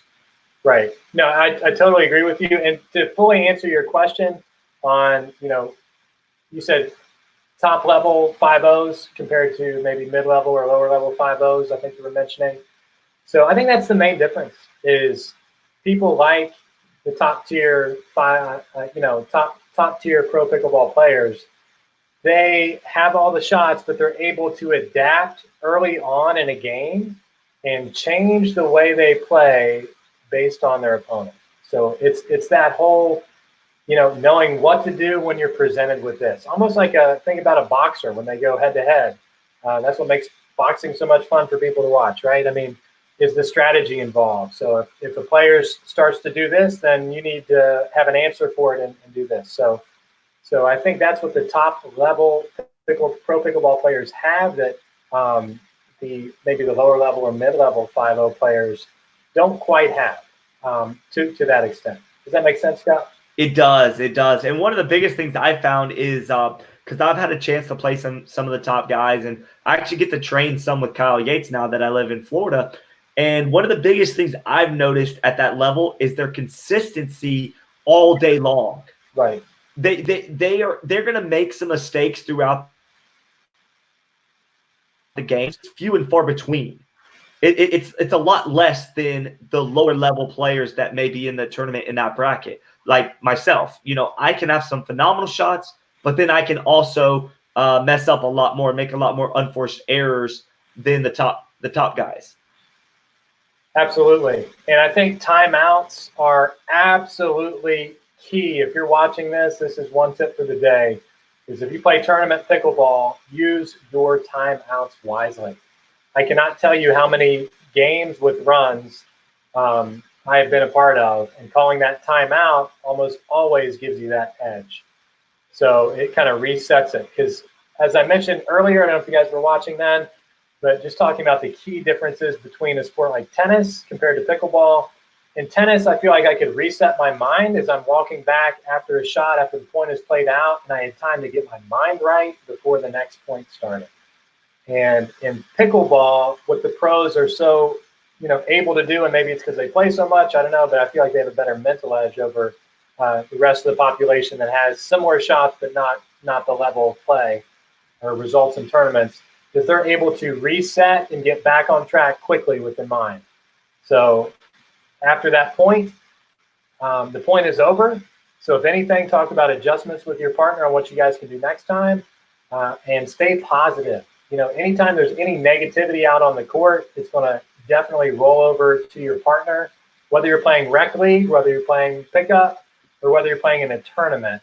Is try to be positive and try to build your partner up, make them feel like $1 million out there, and they're going to produce for you if you do that. If you put all the pressure on them and you're down on them, I don't know. I just feel like that's the main thing in pickleball is being positive and having fun when you're playing. I agree. Actually, this past weekend, I had a chance to play with a good group of about 10 people. Of course, social distancing, keeping our distance and all that. But the biggest thing that one of my partners said to me during one of the matches was she turned around and she said, "I love how positive you are every point." She said, "You're just very positive." And I could tell, Jesse, that she responded better to that positivity than if I were to be coming down on her hard or being difficult or just a negative attitude. She really did perform better knowing that I had her back and that I was going to be positive through all that. And so I agree with you. 100%. I mean, it's such a mental game, and I just remember, I feel like it comes with age, I feel like, for a lot of us, but I feel like some people don't ever mentally mature. And again, with my tennis background, I feel like in college, I don't feel like I was able to reset my mind after a bad shot. You kind of let it linger over. And once I was able to let that reset happen in tennis, my tennis game just kind of, exploded. I got so much better once I was able to mentally get that edge and stay positive throughout the point. So that's why when I play pickleball, I'm not rushing to get to that next point, especially if we're in a funk. So I might try to slow the game down. So I'm going to walk to get the pickleball rather than run, okay? Or I'm going to use an extra few seconds here and there, try to get my mindset. And I learned this from Jacob Noble, if he's tuning in. I learned this from you. He takes a huge, deep breath before he serves, every time before he serves.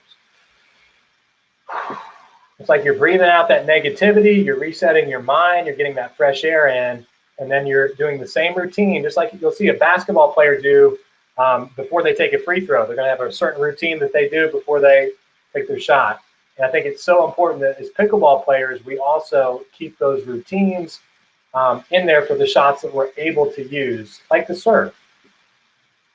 Absolutely. That's huge. That's funny you bring up the breathing thing, because I was just on an international Zoom call with a bunch of pickleball players from all over the world. And that was I asked everybody, had they ever experienced what they call the serving yips? And we talked about that and how it's all mental, right, Jesse? It's just a mental thing. It's not physical. But I was talking about the breathing. Yeah, I think breathing is huge. I think, like I said, I mean, I played basketball, and I just remember having that routine. I would dribble the ball 3 times, and you bend your knees, and then you take your shot. And you have this certain routine that you do every time, and it really helps you to get your form correct and get your mind right before you take the shot. And I see too many players just go up to serve, and they'll say the score, and then serve real quick, and it's like you're not even focusing on what you're doing and getting your mind reset. So I think you should utilize, 10 seconds we have, Scott, where we can, and I'm not saying you should use the full 10 seconds, but use at least 3 of it and try to, slow it down and get mentally focused on what you're going to do next, and worry about the serve, because the serve starts the point. I feel like it's an underutilized shot in pickleball. We don't talk about it much. We talk about, the third shot drop and then the drives and the power shots. and the dinks, but we don't really talk about the serve much. But I feel like starting it off mentally correct with the serve is key. That's huge. You're so spot on with your talks about the breathing and the serving being underutilized. I think you're just a guy who sees the game in a very simplistic way, and how you have a way of conveying things to people that makes sense. You're not a guy who talks over people's head, and I love that, because so many pro players, I feel like I'm not going to mention names, but like it just seems like they talk at the pro level to say a 3-0 or a 3-5. Well, they don't understand what exactly you're talking about because they don't play at that level. So I just appreciate your ability to break stuff down in such a simple way that people can take little bites and understand what you're really saying. And I think that's what makes you a great coach, quite honestly. Thank you, Scott. Absolutely. Let's move on here real quick. I want to do a couple things. I want to give a shout out to a couple people who stay on these interviews with me every single time. Sam Lazar, her and her husband Keith are what I call super troopers. Jesse, they tune in every single time I do an interview. She said, awesome video. Nice to get to know you, Jesse. So she's enjoyed, it looks like, getting to know your personality and who you are. And Sam, I know you're watching. If you ever have the chance to be at a tournament that Jesse Simon's at, go up to Jesse, introduce yourself. He's going to be a guy who's very humble. He's going to talk to you. He'll spend as much time as you want, I'm sure, unless he's about to go play a game. I'm sure he'll spend some time with you just chatting. He's just a great guy. He's the guy who you feel like you can approach, and he's not going to make you feel like you're less than just because you don't have a 5.0 rating. And I promise you, you'll walk away. And I can say this with confidence. You will walk away talking to Jesse as if you guys were friends for a long time. He's just that guy. So, and that's the truth. I don't say that lightly. Thank you, Scott. And thanks, Sam, for tuning in. I love it. Love it. Love it. And then look, Jay Sean Campbell still watching, said great advice. I think he's just talking about some of the stuff that we were just talking about. So I love that he's tuning in still. And also, Jesse, I wanted to give a shout out to Brad, because I don't know if you recognize the name Brad Brotman. It looks like you do. That's awesome. Yeah, I believe Chase came to one of our tournaments at the House of Pickleball in Leland, North Carolina. And Chase, if I remember correctly, he was smiling after every point, man. He was just having a ball. And it's just so cool to see kids enjoying pickleball, and Chase is one of them. And look out for him on the junior scene. I mean, if he keeps with it, the kid is relentless. There were several points that should have been over, and he's there, fully extended or diving or chasing it down. I mean, he's just an athlete. So I love it. And Jesse, if you're like me, man, I love to see the youth of pickleball coming on strong. I mean, it's just such a cool thing to see that the 18 and under crowd is getting addicted and loving pickleball as much as us as adults, because it is a special game. Wouldn't you agree? Absolutely. I mean, I feel like there's such a good, tight-knit social group that you develop with pickleball. Like I said earlier, I mean, you're closer in proximity than tennis, which makes it so much more social than tennis, even though it shares plenty of similarities with the sport. And I don't know, I was just attracted to how good people are, good-natured pickleball players are. And of course, that's not everybody, as with any sport, but you'll see a lot of nice pickleball players out there, which makes it super fun. I agree.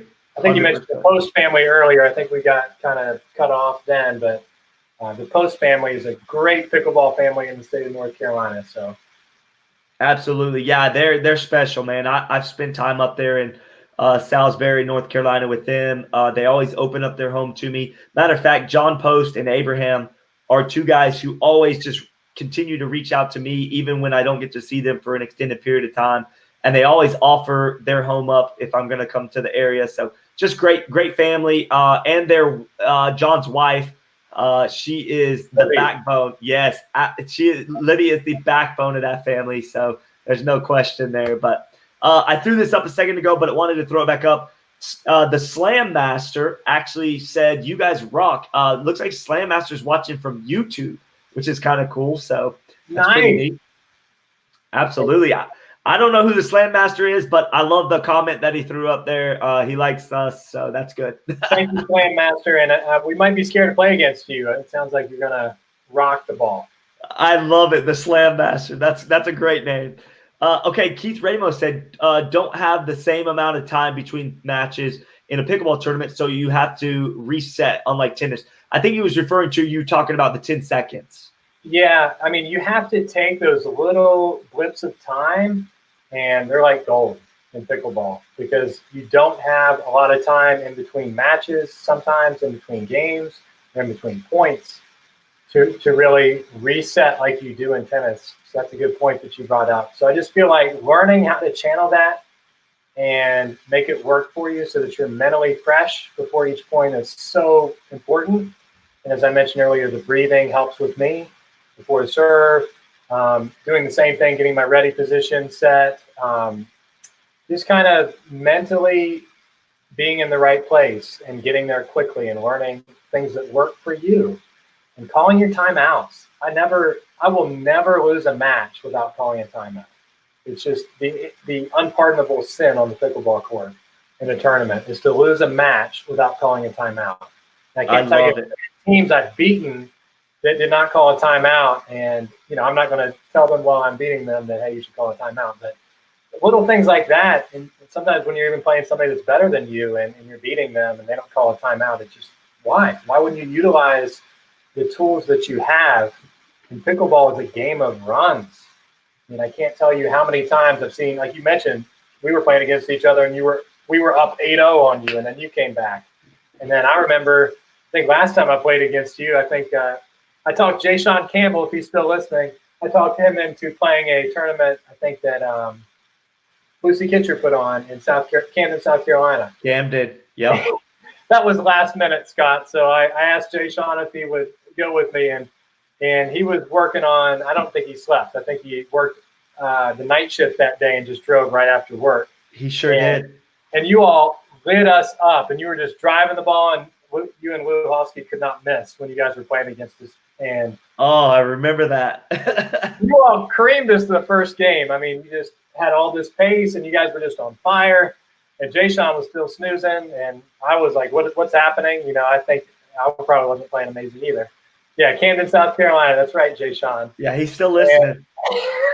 And I was like, man, should we have done this? I remember turning him and saying that. And then, after that one negative comment, I think everything else after that was positive. And I started building Jay Sean up. And of course, he's a good partner. He started getting positive too. And he's like, no, we got this. That's just the first game. And he didn't let it get him down, even though you guys waxed us the first game, driving everything. And I think you guys hit the net on some. And oh, yeah. I mean, everything was in your favor the first game. And it was like we could get nothing. And you guys were on fire. So, well, so the trend I'm seeing against you, Jesse, is that I can win the first game, but you're a great strategist and end up beating me in the best 2 out of 3. Too bad these are not just single games where I'd be undefeated against you. Yeah, you have beat me in several games. I have. I've taken some games off you, but one thing I'll say about you, and I said it in the beginning, and I'll continue to say it about you, you're a fierce competitor, but you always have a smile on your face. You're always positive with your partners, and you're always quick to give the opponent respect and tell them they had a good shot or whatever. And those are marks of a great human, not just a great player, but a great individual. Thank you, Scott. I think you'll find that in pickleball that's one thing that differentiates it from a lot of other sports is we do. I mean, you do it, I do it, I know Jay does. I mean, a lot of us are going to be complimentary during a match, and I think you'll see it more times than not, the seasoned players, that we understand that, you got to give respect to get respect, and just giving shout outs. If somebody has a great shot or an around the post shot or something amazing, I'm going to tell them great shot. I'm not going to, drop my head and be all upset, because all that does is bring negativity into my next shot. So if I tell them, hey, great shot, and then move on to the next one, I just feel like my mind is better and it's reset, and I'm able to play at my peak performance on that next point. Because I feel like it's easy to get rattled in pickleball if you let your mind get down. And mentally you got to, I feel like giving a compliment to the opponent keeps my mind and my spirits up. I'm just respecting them for a great shot rather than dwelling on maybe I left the ball a little high or I didn't put it right where I wanted, and I'm giving respect to their shot. And I feel like that helps me to stay more positive and to do better on the next point. Absolutely. And one thing I want to touch on for anybody still watching, Jesse, I want you to talk about body language, because I think verbal communication, and if it's negative, it can be detrimental to a team. But I think there's a lot of players out there who think just because they don't say something verbally negative doesn't mean that you're not affecting your partner and getting them down. How is verbal non-communication?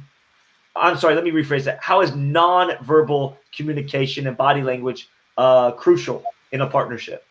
I 100% know where you're coming from there. So, for instance, if your partner is messing up, maybe they hit 3 dinks in the net in a row, okay?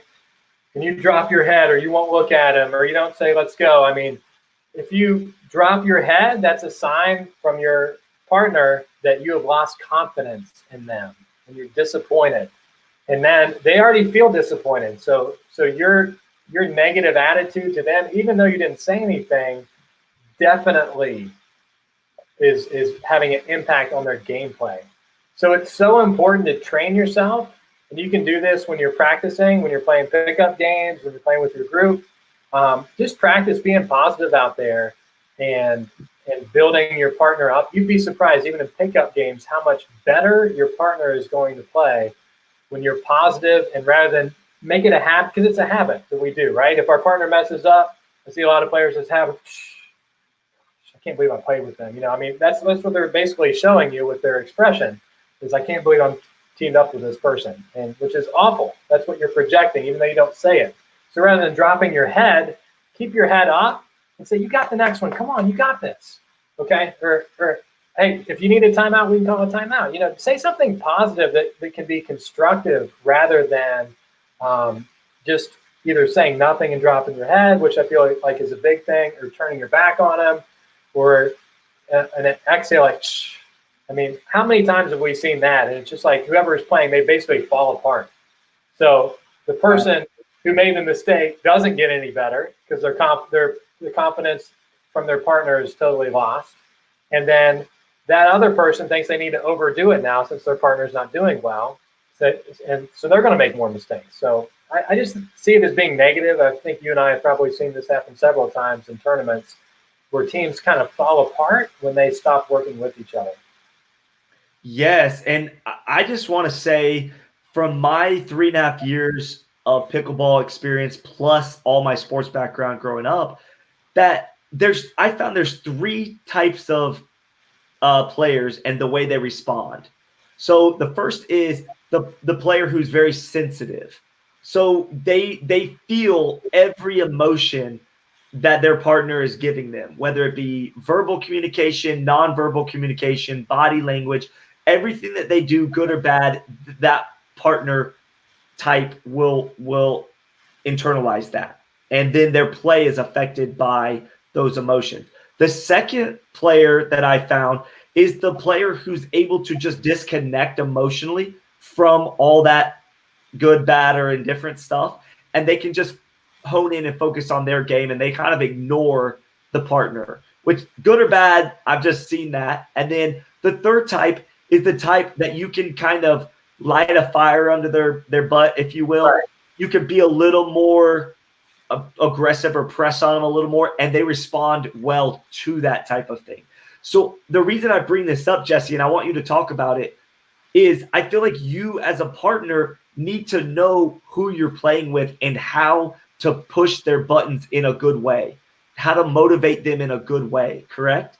And I can tell you it's never to drop your head and to have the bad body language. I don't think that's ever it. I think you might need to yell at them in a positive way. You got this, you know, do something that's positive rather than a, you know, derogatory, like you said, body language or something verbally that you might say. So I think nobody's going to respond to, you know, the shake of the head or losing confidence. But you're exactly right. Everybody's different, and certain players will basically they don't care that you've lost confidence in them because they're kind of honed in, like you said, and that other players are way more sensitive during that, and they kind of feel everything. So the ebb and the flow of the game, supporting them. And I feel like what I do to kind of help with all this is I talk a lot during a pickleball match. And people that play with me in the beginning, I don't know if they enjoy it, but most everybody says they end up being okay with it. At least I think so. But I mean, if it's in the middle, we're talking. I mean, we're going to be talking on balls. Even if I know you're taking it, we still talk on it, and it just helps us feel like we're on the same page. So talking more and communicating more, and not just assuming that somebody's going to take a certain ball, or even those little things right there really helps to bring you together as a partnership with whoever you're playing with. I agree. And I think you and I would be funny on the same side of the court, especially because I film all my matches. I think it'd be funny to listen to us banter and talk because we would probably be talking through every in between every point.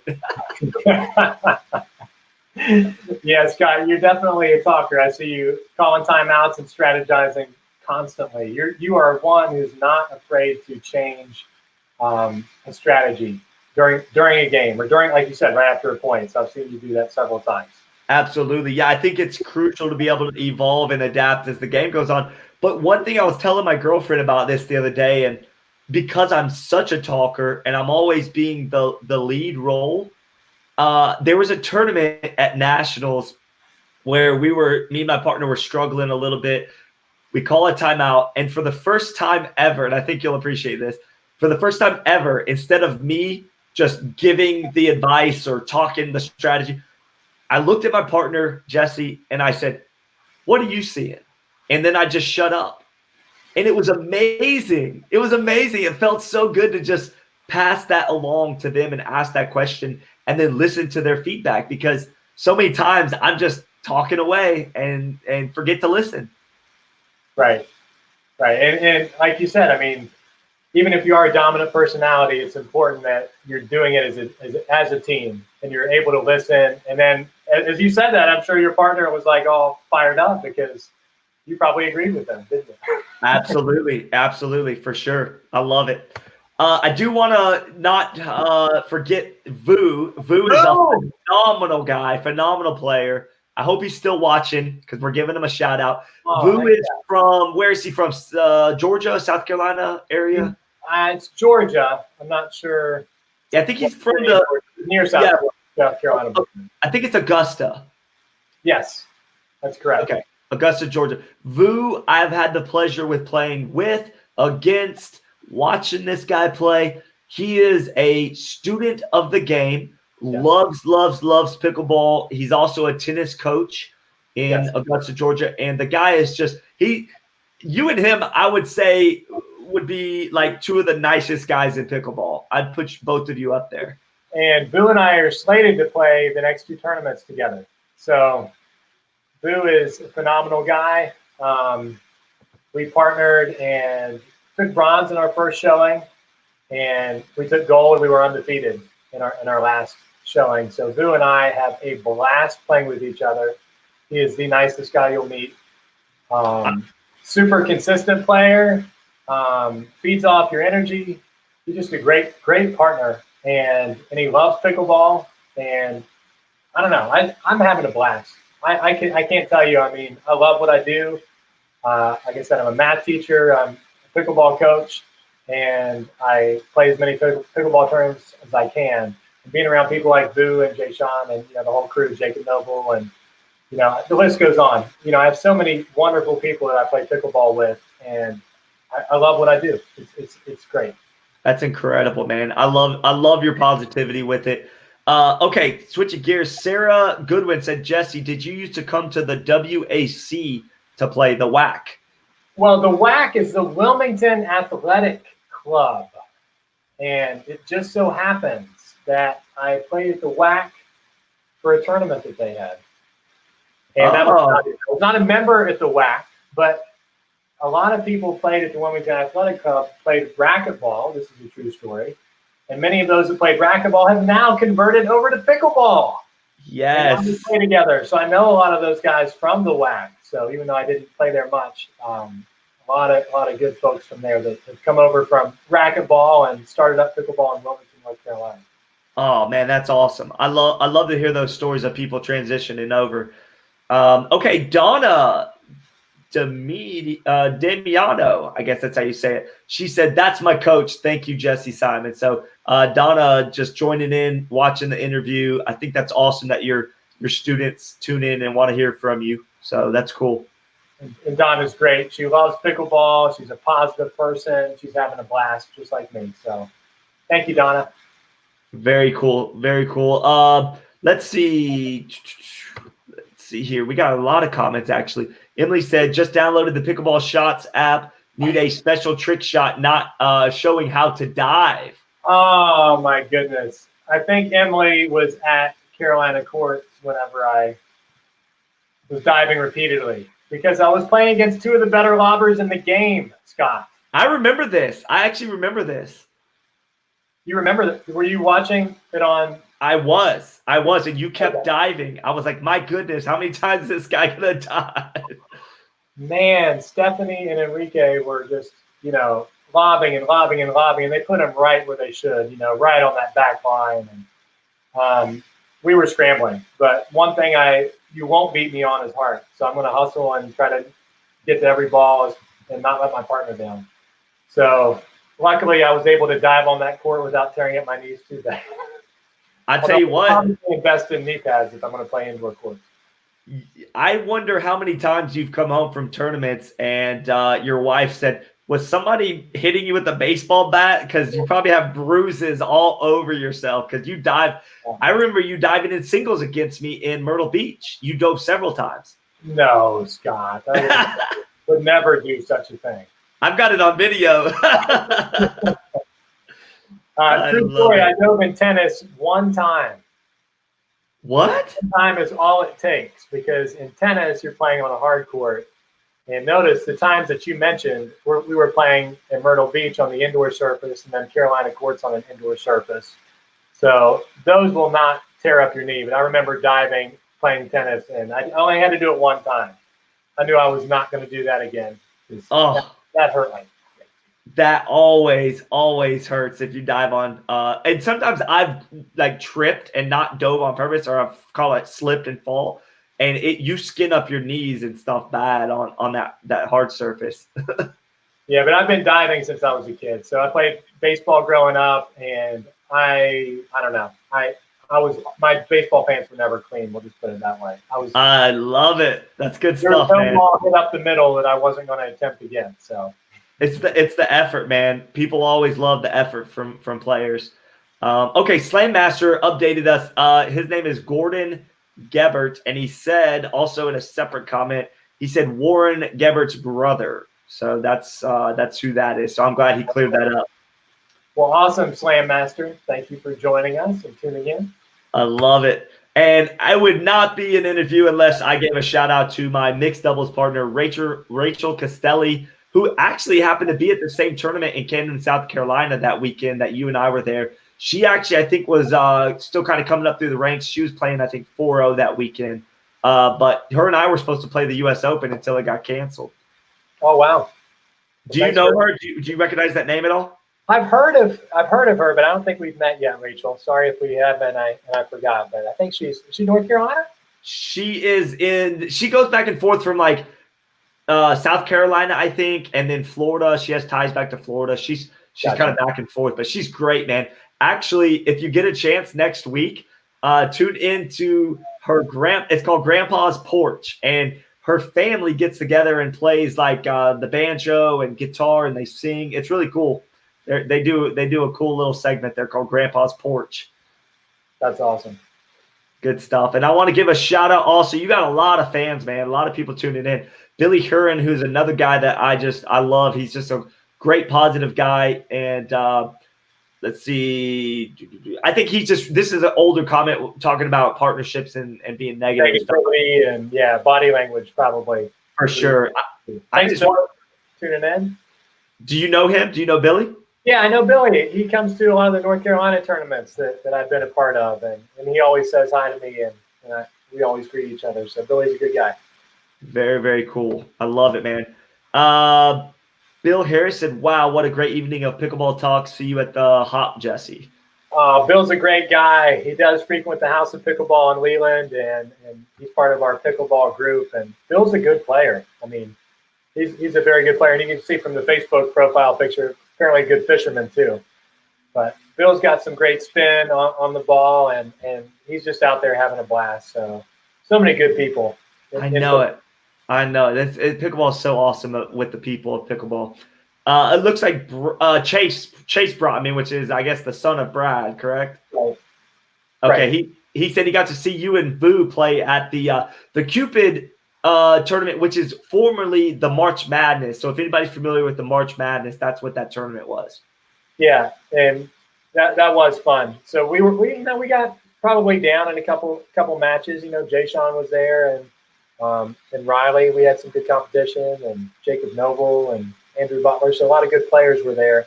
But Boo just stayed positive, and he's just such a fun partner. And I'm sorry, Abraham Post. Sorry about that, and Adam Isakovich. Yep. Yeah, you actually played them twice. There. So, yeah. So lots of good, fun matches there. But like I said, I mean, when you're playing with somebody who's positive and stays in it, and you feel like you're in every point and in every match, and you're never down. You're down but never out. I mean, you have that attitude. You go out there and you're just having fun. I mean, I love competing, but I love competing with the right person. So you got to have good partnerships and people that are positive and kind of have the same approach that you do. That's the key, man. I always say two people who are less skilled but work well together can always have an opportunity to beat a team who plays as two individuals. So that's such a true statement. Absolutely. And I'm just going to keep giving these shout outs because I love, I tell you, Jesse, the reason I love to do these interviews, and I think you and I talked off camera, but I like to do these interviews for two reasons. The first reason, I like to bring guys like yourself onto my show to give you some publicity, some recognition, and allow you the opportunity to use my platform that I've built to get your name out there and further your business. But also the flip side is I love to do this for the viewers, because without the people watching, I just don't think this would have the same effect. You and I would just be basically having a conversation on the phone, if not, right? So I think the viewers are very, very important, and that's why I spend the time during these interviews to give people like Bob Katowitz, who always tune in, just give them a shout out, man. Just let them know that we care about them too, Absolutely. Thanks, Bob. Thanks for tuning in. Appreciate it. And Christine Cole said, what's up, Scott? And she always tunes in and watches as well. Actually, look at this comment right here. Kayla said, Jesse is awesome. Played tennis in college together. The only guy I've seen dive on a tennis court on a regular basis. So she's actually thinking you dove more than once. Maybe you're not admitting that, but. Well, maybe it's only one time with shorts on. Maybe there's a correction to the story now that I have some fact checkers in the mix. I was thinking maybe just one time per game is what you meant. Oh, that's awesome. No, Kayla played college tennis with me, and she's actually the Fairmont State women's college tennis coach. So shout out to Kayla and the Fairmont State tennis team. So I'm glad that she's still a part of that and promoting the sport of tennis and pickleball, because Kayla is an avid pickleball player. I don't know if her boss wants to hear this, but Kayla doesn't play much tennis anymore because she is an addict to pickleball. And I was able to meet up with her and reconnect. Recently, there was a West Virginia tournament in Morgantown. Yes. And, that was fun. I got to play some pickup games with Kayla, and she was in the tournament as well. So. Yeah, and I'd love to give Kayla a shout out too for her amazing graphic design skills. She is a very, very talented artist. She did the logo. What sparked that comment for me is that she did the logo for that West Virginia tournament that you're talking about. And if anybody hasn't seen it, go check it out. She did an amazing job with that. Absolutely. Great job, Kayla. Thanks for being on. And recently, actually, I think she just posted something the other day on social media. She designed a paddle, the graphic design for a paddle that was like in the top I don't know. It was something that we could vote and stuff like that. It was really cool. She did a great job on that design. So very talented. So if you ever need any kind of graphic design in relation to tennis or pickleball, definitely reach out to Kayla. Absolutely.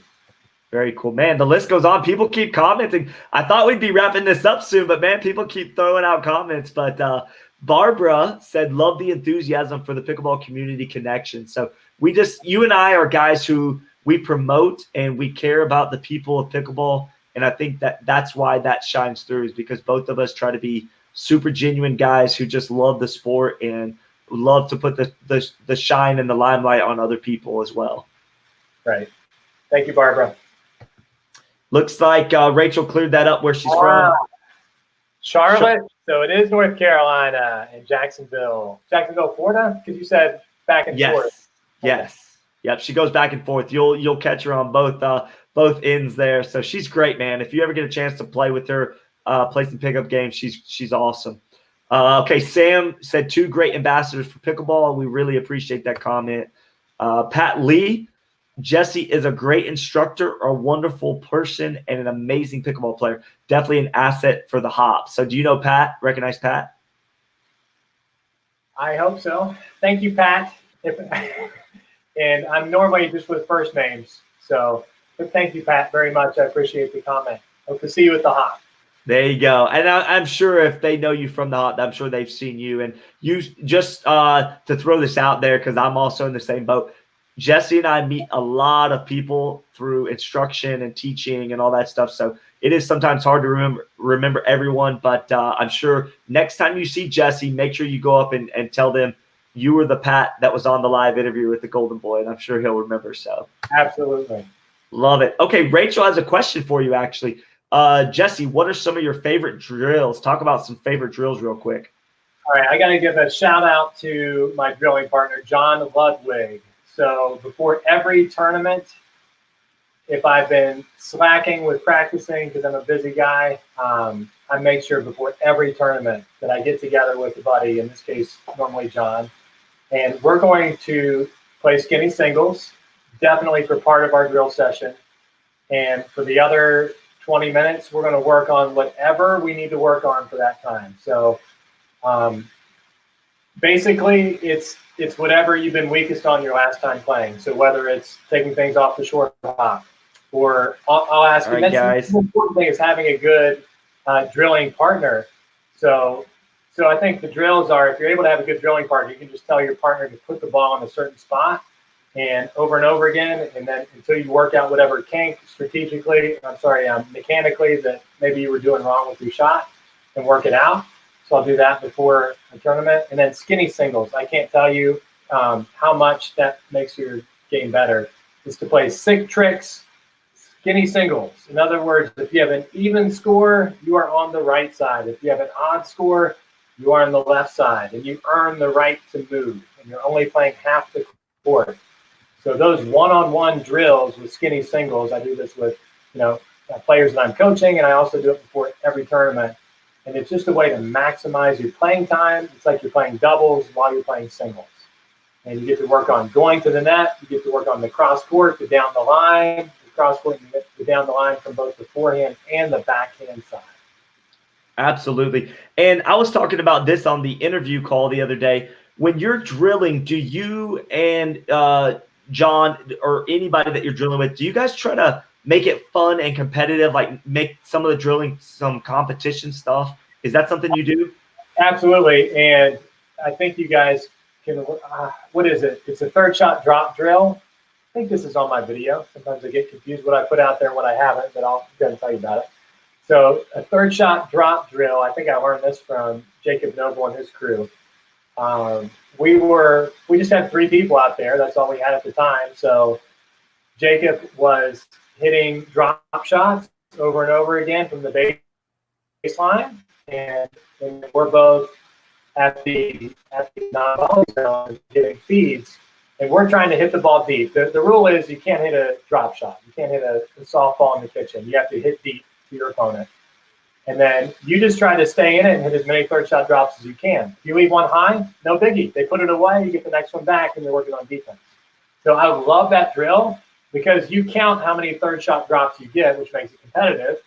So if you're back there, and I think this is on my video actually, it's on the third shot drop, third shot partner drills. That's what it is on my YouTube channel, which is Pickleball Instruction.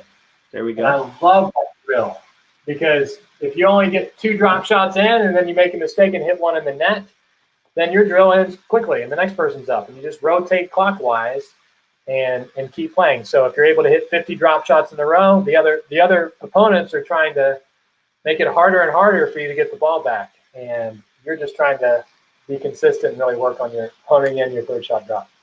Man, that's awesome. That's some great tips. We still have 40+ people watching, so for everybody watching, you guys are basically getting some really, really good insight from a 5.0 player and a professional instructor. Like I said earlier in the interview, Jesse, you have a way of just explaining things that make sense to people. You don't try to talk over people's heads. And I think that's a really, really crucial component to being a great teacher. So we're coming up on it's the 2 hour and 10-minute mark. I've absolutely enjoyed getting to know you more, Jesse. But before we go, I always do this with every guest. It's called rapid fire questions. All right. So it's 1-word answers from you. Okay. So I've got a series of these questions. They're not right or wrong questions. It's just things about you and your personality and stuff. So you ready for it? I don't know. I'm going to give it a try. All right, let's do it. All right. Number 1, your favorite color. Green. Favorite food. Sushi. Favorite restaurant. Hibachi.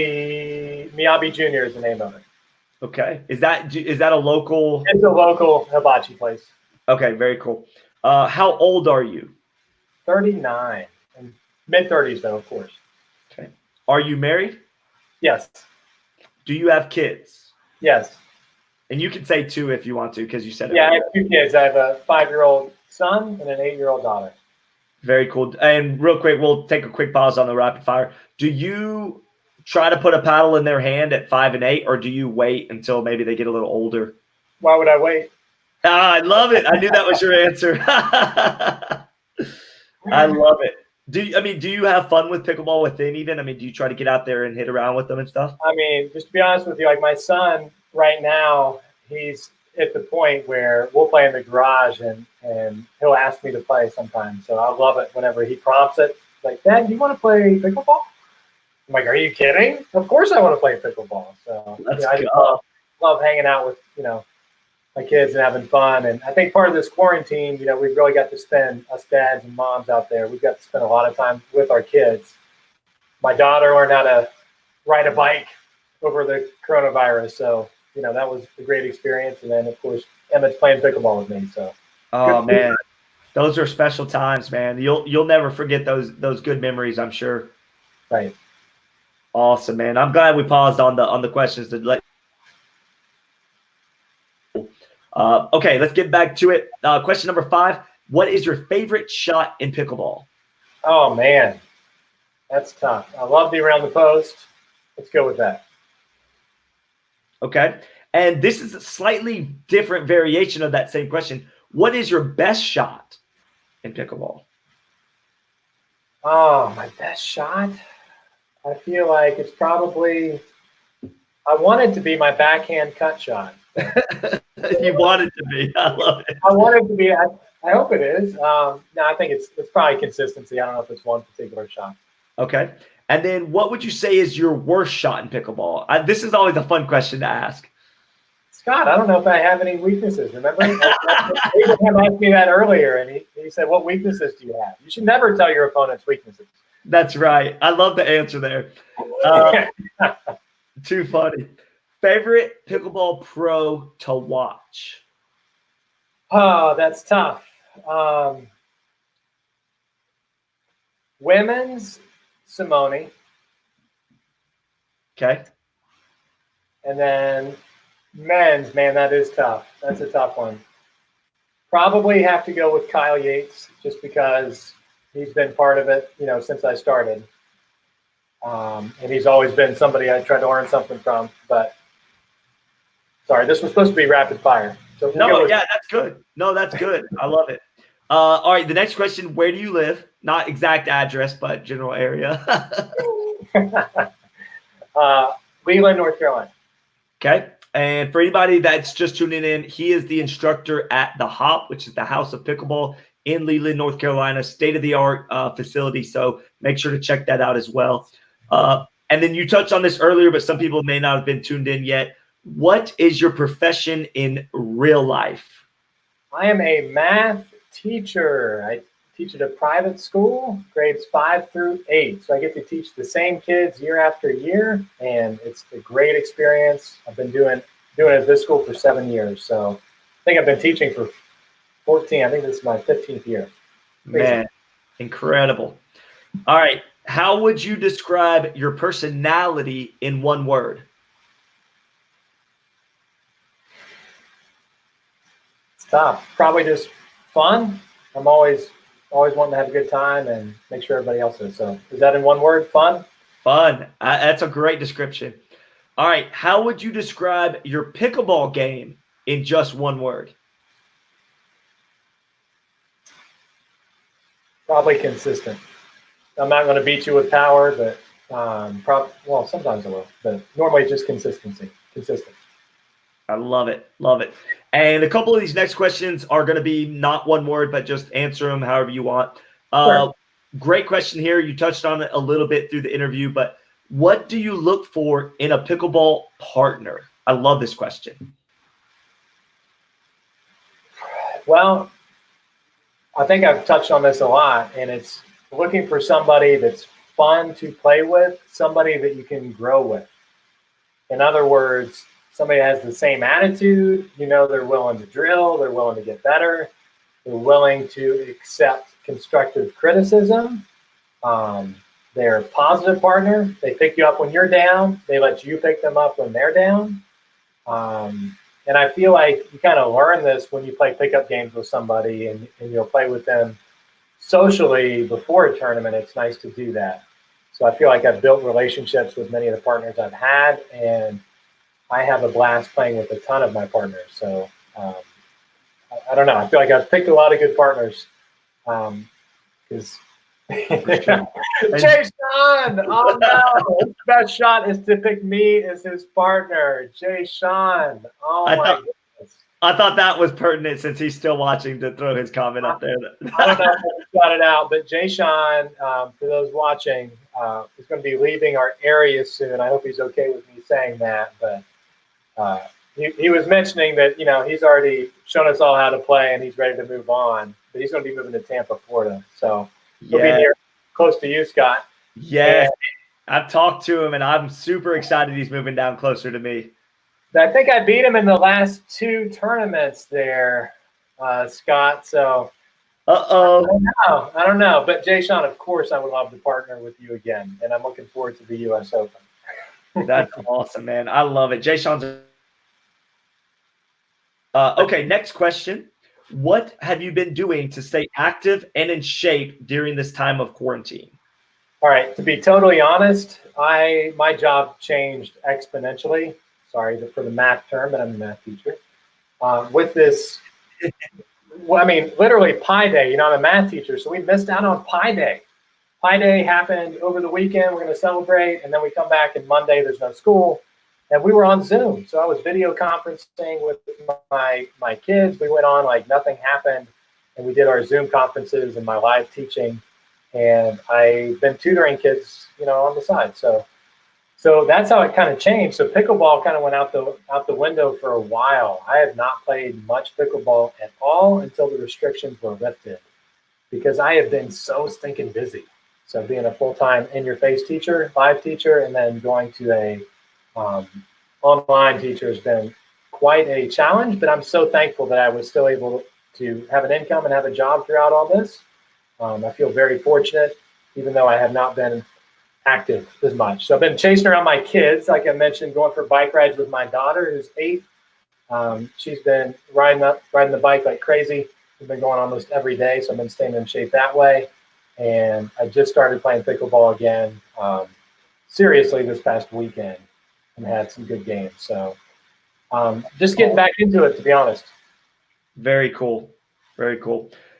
Did you ever suspect a sport called pickleball would impact your life in the way that it has? Absolutely not. And when I first heard it, I was an adult. I was probably 30 years old, 31 years old, probably 31 years old when I first heard about pickleball.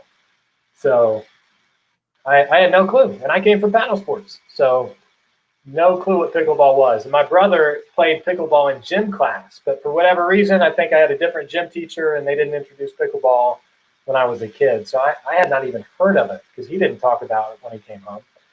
So I hadn't even heard about it as a kid. Man, that's awesome. Okay, man, that was the end of those rapid fire questions.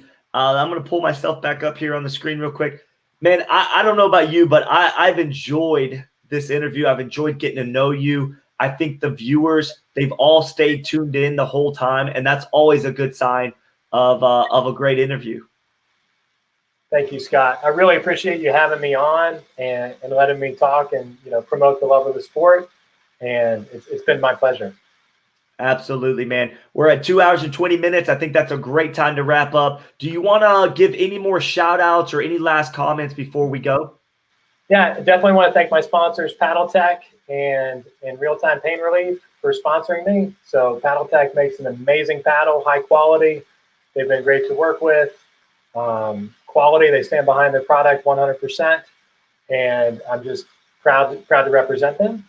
Real-Time Pain Relief, they are an amazing company as well. They use natural ingredients. And for me, it was for leg cramps, but a lot of people find many benefits for their cream. I'm only 39, so I don't have all the aches and pains that maybe some other people might have. So I'm very fortunate in that respect. But I do know for cramping, it helps me out immensely. And then I definitely want to give a shout out to, if you haven't heard about my app that just came out, please download it. It's free. It's on your iOS or your Androids. You can put it on your smartphone. It's called Pickleball Shots. Please give that a chance and just download it, and hopefully that'll help elevate your game. And check out my pickleball channel, which is Pickleball Instruction. Love it. Thanks so much, man. You have a great night, and I look forward to seeing you at the next tournament, whenever that is. I don't know when we're going to be back to playing again, but I do look forward to seeing you again, Jesse. Absolutely. Thank you, Scott. You got it, bud. Have a great night. All right, guys, that was Jesse Simon. What a great interview. I just appreciate Jesse spending 2 hours and 20 minutes with me, just talking about pickleball, talking about life, and just his ability. I've said this several times through the interview, but Jesse's ability to just break down information and give it to you guys in just such a simplistic way of doing it, I think is a really important aspect of his teaching. So I would encourage everybody, like he said, to go check out all his social media stuff. Just a great guy. He's one of the most sincere, genuine, humble guys in our sport. Not only is he a fierce competitor at the 5.0 and above level, but he's one of the nicest guys you're going to meet on the Pro Tour. And I can't wait personally to either play against or with him at the next tournament that everybody's going to be at. I'm curious when the next tournament's going to be and how electric that's going to be when everybody gets back on track. But again, I want to thank everybody for tuning in. You guys are absolutely amazing. I do these interviews for you guys, and I just want to give everybody just one last shout out. Thank you so much for just being a part of what I do and how I try to just bring these interviews to life with you guys. Without you guys watching and commenting and asking questions, I just don't think it'd be the same. And so again, I just can't thank everybody enough for being a part of what I do here on the Golden Boy Pickleball Show. You guys have a great night, and I'll catch up with everybody on the next one. See ya.